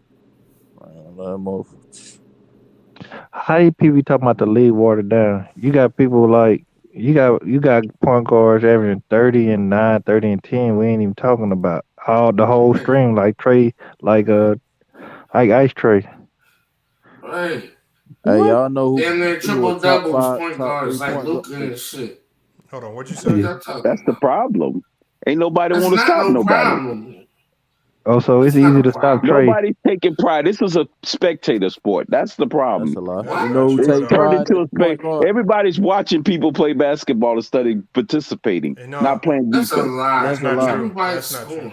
They're not Sound like playing. Defense. They're Oh, not That's a lie. participating. It's some Everybody's niggas that play spectating. This defense, is a man. spectator sport. We sound literally like a just They watched noise. the might as well team. be out there Hold watching on, people Crypto. do So We it's easy literally to just stop watched Ja the Morant. team. We literally just watched the team stop probably one of the greatest ISO scorers of all time. Yeah, we watching in them a stop in a Giannis playoff too. series. They doing Giannis the same way, stripping them down. The The Celtics. Celtics. But he still got his points. No, he No, didn't. no. No, didn't he average like It KD wasn't 20 like averaged he was 30 averaging in the single regular digits. season Oh, and 50 averaged 24, shots. bro. Come That's on, the man. problem. If you had real defense, he wouldn't be taking 50 So shots. you really gonna act blind like they didn't just What the hell? completely take away Kevin Durant every aspect of his offensive And game? Kyrie. Okay, they may have made him play inefficient, but he still got his shots That's off. Real called defense It defense. don't don't allow you to did he get make the shots shots, off. bro? That takes defense. What? You don't watch basketball game where teams can't get shots off? I ain't never seen that. Of course Absolutely. That's something new. he's 7 foot, bro. Of course he gonna get That's them off. something new. The way We he watched got them Ja off. Morant score 50 on great defense. Come on, man. What defense? He was scoring over 2 and 3 players every Yeah, time he went he to was the just rim. doing acrobatic shit. Yeah, he Come was on, just man. doing some wild shit. Out I of don't know, body experiences don't count, Lamont. bro. What's Oh, he That's the talking first like time. Jared now. Hey, you know he hit 45 last year. He sound like Jared now. We got to get Paul George #1 fan in here. That's Mookie, man. Mookie, probably. Mookie. Okay, Smoke that Mookie, man. Sitting up, smoking the blunt, trolling. I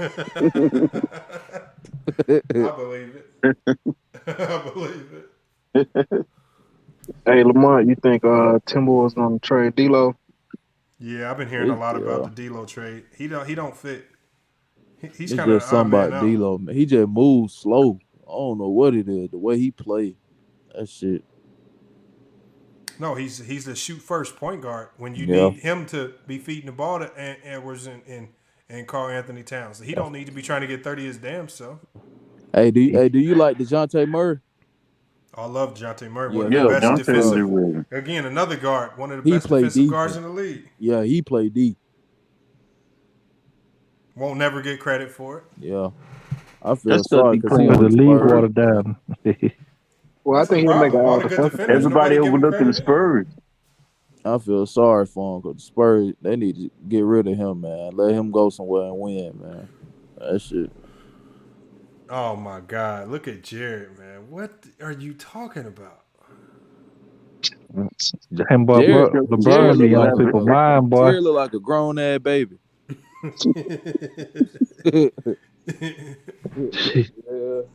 Hey, I got Jared in 4K. Y'all want to see it? Yeah. Man, he be flip flopping so hard. Hold on. One day he be It's the cliche master. Whatever cliche is going on, he gonna rebut it. cheering for LeBron. Now he criticizing him, man. He arguing with somebody in the chat. I don't know who he's talking about, but man, for him to go back, he always goes to 2011. That's like his go-to. Yeah, that 2011 was crazy though, man. Jared, the type of dude that say to Michael Jordan, a good owner. What's he on Lamont? Hey, did any of y'all lose money on that 2011 series? Nah. But the Warriors made some money. You talking about when they played the Mavericks? Yeah. I was in goddamn middle school. I lost about $30. That's when $30 felt like $300 when you was in middle school. Yeah, they played the Mavericks. That was a big. I lost money on the 2015 finals. I lost $1,000 Nobody on outside of Dallas Fort Worth picked the that. I lost Mavericks. $1,000 on that. Soon as I knew the Mavs was gonna win. I'm in game when Kyrie got hurt. I was like, God dang. After what I seen them, what they did to Kobe, man, they did Kobe dirty that same playoffs, man. Yeah, South. I want some money that year. Yeah, Page to Stojakovic. It's like he couldn't miss versus the Lakers. This hitting 10-3. That was one of my favorite players too. Yeah, Pager, man. Ew. Asia. Yeah. That Pager choreography. You said ew? He had a clip though, bro. Yeah, he but didn't miss. all he did was shoot from the corner. That's it. That's not all he did. He shooting. Nah, you lying. He's shooting from everywhere. Oh, man, he's nothing but another Joe Harris. What? Yeah, you ain't watch him on the Kings. That's how I know you trolling. What? You trolling. Real talk, man. You trolling, T-Street. Joe Harris 2.0. You must ain't seen him on the Kings. I seen him on the Kings. That was my hair. So he made like 3 All-Star games. So hey. Man, that meant another PJ Tucker. Stop playing. Who? What? KJ ain't nowhere close to PJ Tucker. They didn't know that game ain't nowhere except Yeah, they 2 different players. PJ, yeah. Trolling. Yeah, hold on. I'm gonna show you. Nah, he's a good 3-point shooter, but I mean that's about it. We talking about Pager? Yeah. Come on, bro. You talking about the older when he got old? Nah, he been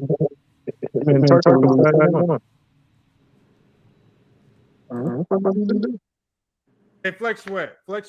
I want you to evaluate what Jared needs to work on. Okay. Wait, are you being for real? Well, who is that on camera? Okay, fine. Flex Sweat gonna give you a full evaluation. That's Jared. Bro, take this man off the fucking camera, man. Come hey, on, you ready, man. Lamar? What do you say? Even in pose?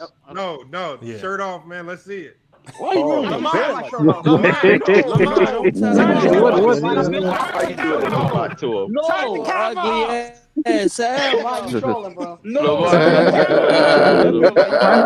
you tell somebody they trolling? You got Jared got a microwave in the room. Yo, that man Jared. Are you saying this right now? Goodbye. You always see this man naked. What the fuck you doing, bro? There's men in here, dog. There's men in here, dog.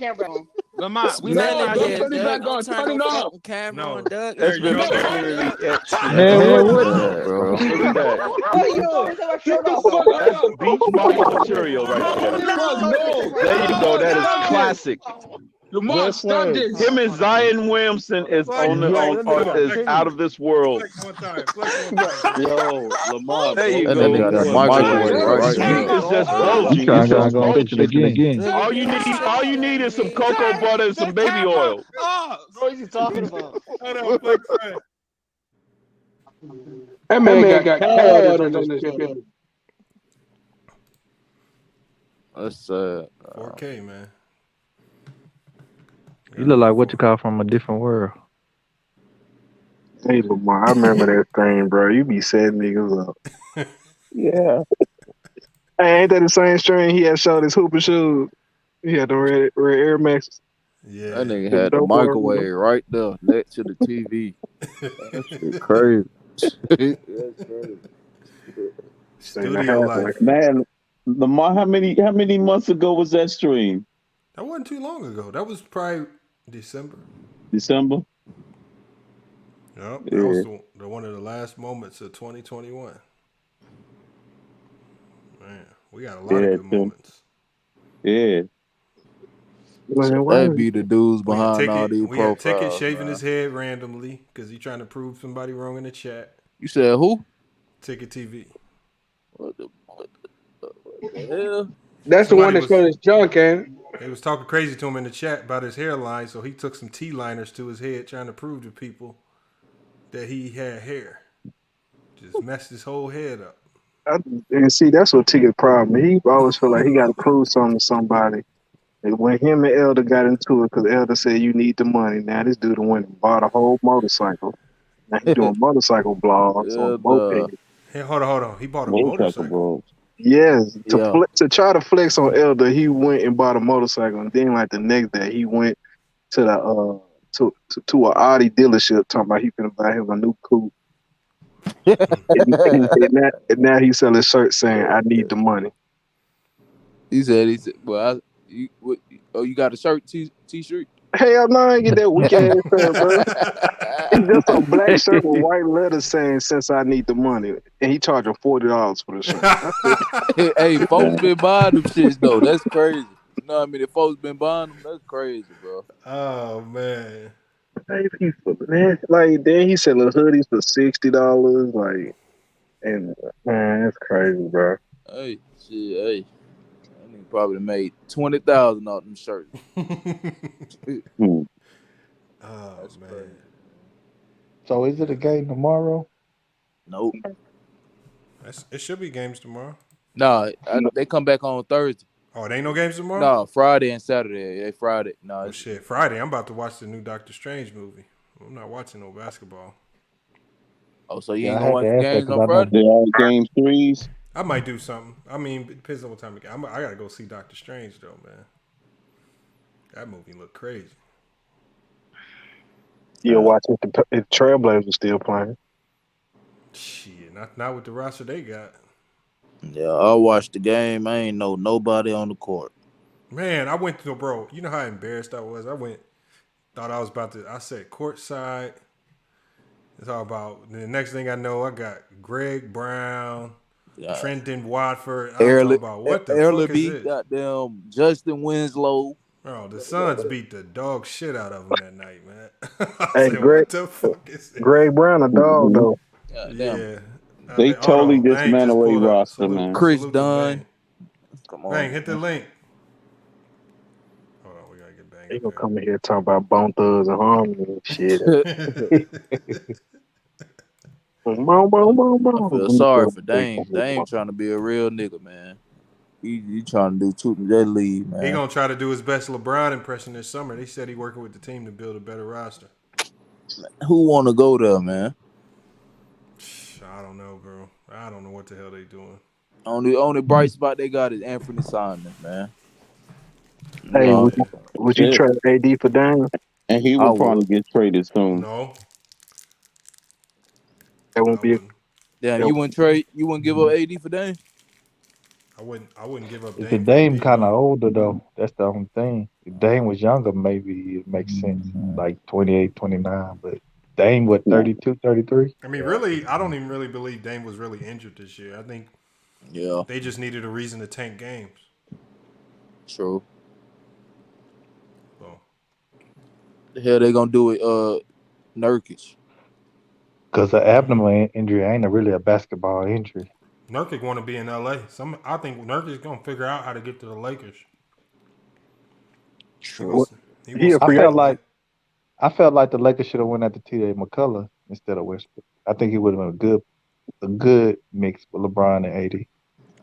I thought the Sixers was gonna get McCollum instead of Harden. I did too. Yeah, that would have been the way. They should have went out to Buddy Hield when they had a chance. Who, the Lakers? Yes. That wouldn't have saved them this year. Shit, Buddy Hield and they would give DeRozan him a better shooting threat. He could spread the floor. It's always in. We got the power of hindsight. In the moment, I would say 95% of America loved the Westbrook move. Oh, that's because they was all about hype. It's not because they seen what he did with the build Wizards. a team off hype, Lamont. He took that trash Wizards team to the fucking playoff. But anybody that know basketball know that LeBron and Westbrook are basically all the same players, though. Yeah, LeBron they're is taller. too ball dominant. Yeah, they both need the ball. Westbrook just a shorter version of LeBron. Salute, Bang. What's up, man? Appreciate you pulling up. LeBron and Westbrook the same player. Yeah, the one saying like playing style. Because they both slashers, really. Hey, even playing style, man, ain't nothing. Westbrook IQ is like LeBron is like. Hold on, y'all cannot be. Westbrook put up 19-7-7. That's great.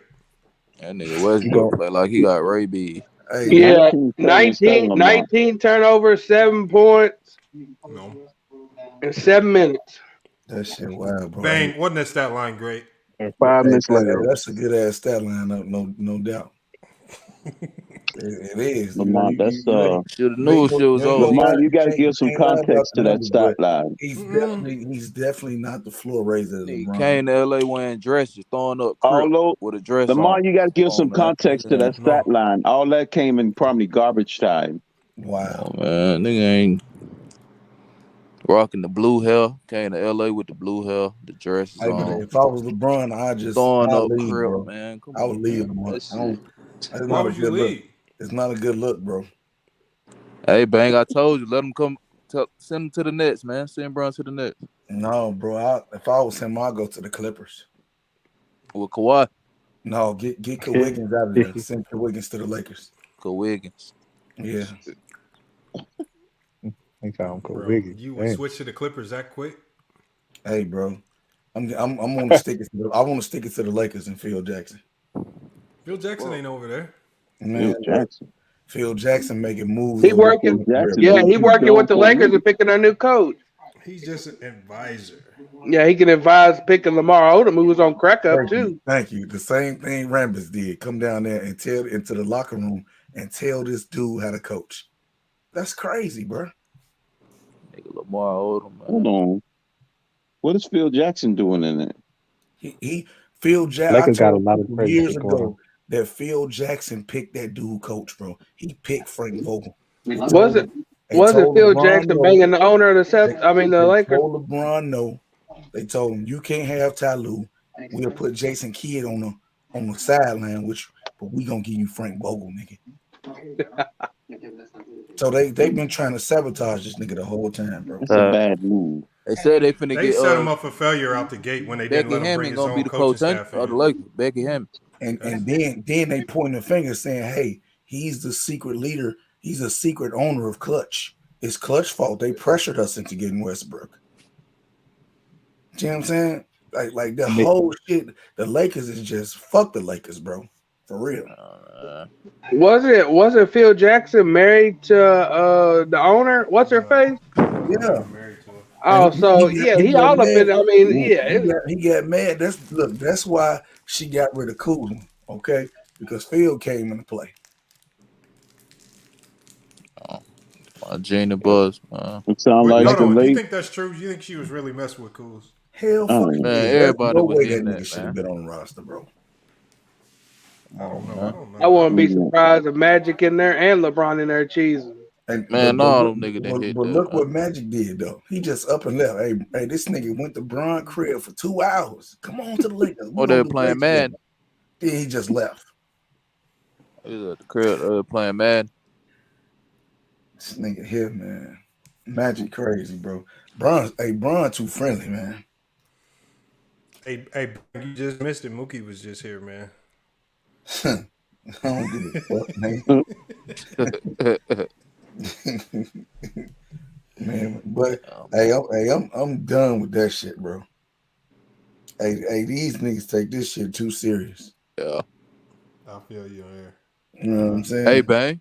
What up? Hey, who you got? The Celtics or the Bucks in the series? And I got the Bucks, bro.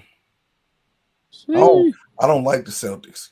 I'm gonna tell you something. It's 3 teams that I don't like. Yeah. It's the Spurs I don't like. I don't like the Celtics, and I don't like the Warriors. Why you don't like the Celtics? What they do? I'm gonna tell you something. The Spurs, they beat Spreewell, then they beat LeBron like that. Okay. The Boston Celtics, they always cheated, bro.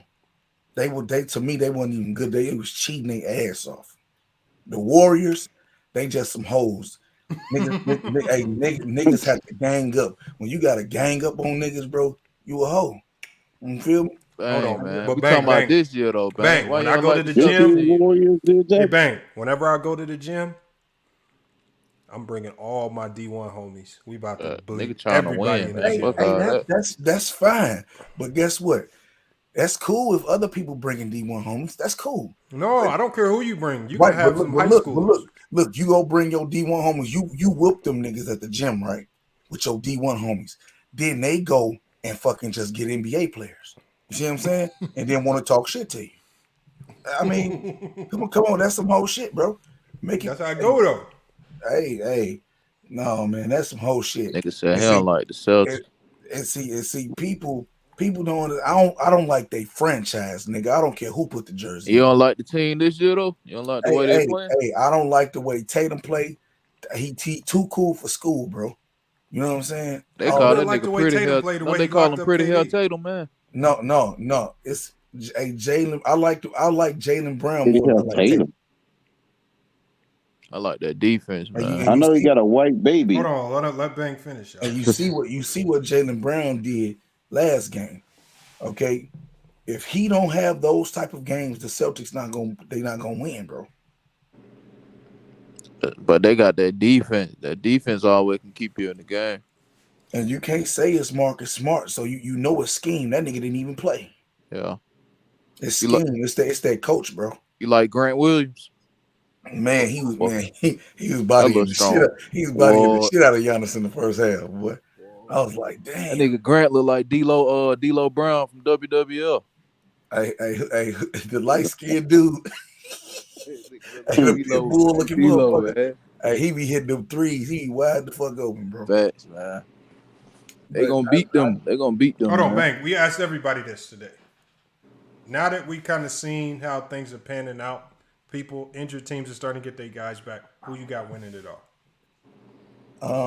To be honest, say the Bulls. I think the Suns, because it's just like, bro, they only better, bro. Like Dallas not finna get a game. They not finna get a game, and the only reason the Pelicans was where they was at because Book went down, bro. Yeah, that is true. That's when they really started. So it's cool for LeBron to team up with niggas from Team USA, huh? Oh, here you go. what they got to do with anything we talking about? You just said you don't like niggas who team up, the Warriors and shit. Hey, you ready for this though? I'm finna fuck you up right here. When LeBron came into the league, right? Who was on his squad? CJ. No, y'all. Let Ralphie answer this, please. Go ahead. He been Big Z. Yeah, CJ Miles. CJ Miles. Carlos Booth.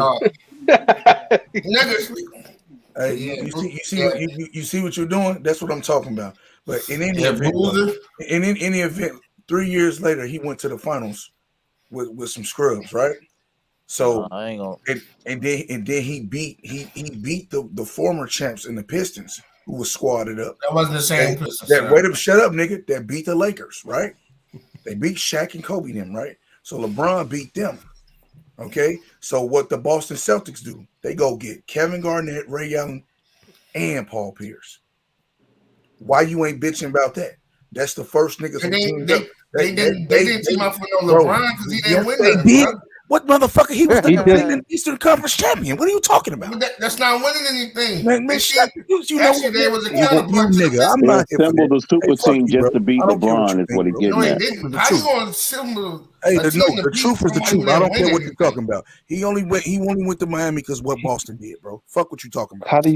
How do you get to the championship, bro? You got to go through the Eastern Conference. Who was going to the Eastern Conference? Damn, this nigga don't comprehend nothing, bro. It's just you don't comprehend, nigga. It's like talking to a fucking LeBron, the one Eastern Conference champion. You team up to beat him. They teamed up to beat the Pistons, who was continuously going to the damn conference final. He beat the Pistons without teaming up with anybody, dummy. What are you talking about? What? Hold on. Look at Rock and Rollin'. I said the Celtics. Hold on. Let me get to Rock and Rollin'. He said, but so Rock and Rollin', if you really feel that way, would you be willing to put money up to play me one-on-one? I know everybody say they will. I know you wouldn't. Since I'm short and I weigh as much as Shaq, play me one-on-one, then that should be some easy money then. Hey, fight me, nigga. What the hell? Niggas like to talk crazy, bro. You know what I'm saying? Like this internet shit is wild, bro.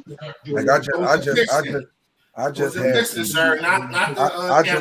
tried to have a simple conversation with this dude, and this dude don't know what the fuck he talking about. Hey, you forgot LeBron played with his daddy, Delonte West. Oh shit! The Pistons went to the conference finals versus Celtics in 2008, not LeBron. So how the hell you team up to beat him? It don't make sense. Hey, in 07, who went to the finals? LeBron. Somebody got a TV on in the background.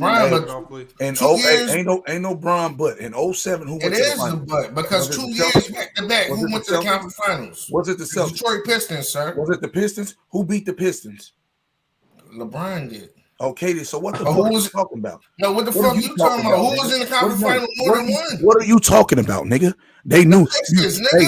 Hey, you better be glad I'm not on my channel, motherfucker, because I'll play with Kevin Garnett. You gonna block me for facts? No, I'm not gonna block you, dumbass nigga. Listen, okay? Kevin Garnett said, "Man, we weren't fucking scared of LeBron. We knew he couldn't beat all 5 of us. That's why they joined up, dumbass." Damn, said all 5. Who the 5th, nigga? Who? Kendrick Perkins? Hey, that's what he said. Ask him, nigga. Ask him, nigga. Don't ask me. Ask him. He said the shit, nigga. Rondo was in it like come on, dog. He wasn't even on the roster. At the end of the day, I don't even make sense. You can't change history, nigga.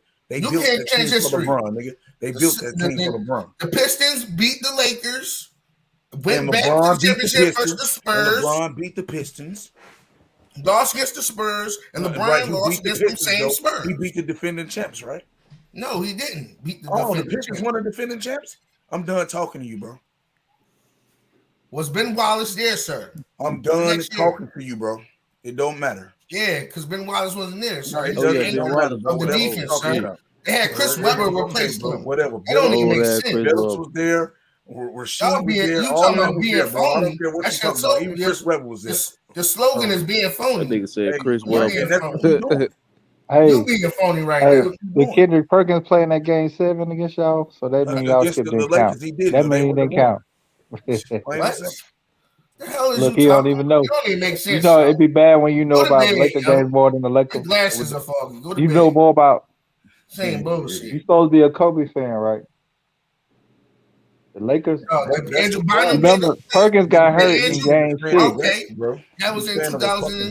So since he didn't play game 7, y'all finals don't matter. And the Celtics finals don't matter because Bynum didn't play or Trevor Ariza. So your point is you're saying bullshit. It's not my point. I'm using your dumbass logic. You're not using my dumbass logic. Yeah, that logic. I don't have a dumbass logic. Yes, it Y'all That's kill two different teams, bro. Man, this nigga, what the fuck you talking about, bro? 2 different teams. A guy who gets traded and the guy who's injured is 2 different things, stupid. You're using the dumbass logic. You're the one using the dumbass logic. Stupid. Ralphie, this nigga's what's different? Ain't it a difference, Lamont? Being traded and injured? Yeah. Dumbass. So that's your dumbass logic. And you eat it yourself. So goodbye. Go to bed. Your glasses are foggy, like I said. Damn. Try again. Next. I eat the 2-in-1. You ain't never seen that shit before, Lamont. You ain't never seen no shit like that. Oh man. Damn. This shit wild, bro. It's sad. You know what I'm saying? But you see, y'all know I fuck with y'all heavy, dog. Damn, he just my guys. Y'all my guys. Look, you see what the white skin baby did, right? He done poisoned a lot of motherfuckers' minds, bro. With the Ralph, you saying all this? What's the overall point you trying to make, Ralph? Like, if you had to summarize the point you trying to make. Okay, my point is, when I was downstairs eating my pizza roll, I heard Bang talking about some bullshit, talking about some, I don't like Steph Curry and them niggas, they teamed up. Well, I said, sir, didn't LeBron team up with a Team USA teammate? I ain't heard a grown nigga eat pizza rolls, man. That's crazy. No, I got that shit from a Chinese store, bro. But yeah. Oh, that sounds even better. Okay, yeah. But didn't he team up against his draft class at that? Did you know LeBron? Did you know something? Rival the niggas that joined up against him. Hey, Lamar, you want to know a fun fact? LeBron has teamed up with more of his draft class than anybody in the NBA history. Damn. Go look at his draft class. Hey, guess what? And look how many of them was his teammate. Hey, look. Hey, fucking. Kyle Korver. Hey, Lamont. Y'all know Kyle Korver was his teammate. Hey, Lamont. In that draft class. Right, check this out. How many rings do Williams LeBron James draft class get? How many rings do they got without him? The draft class. And how many rings? One. Got without how many rings they got without him? One. Wait. They rolled that nigga coattail to get that motherfucker deal. That's dumb as hell. So what? I'll give. He played with more first and second options than anybody. Hey, homie. How many rings do Wade got?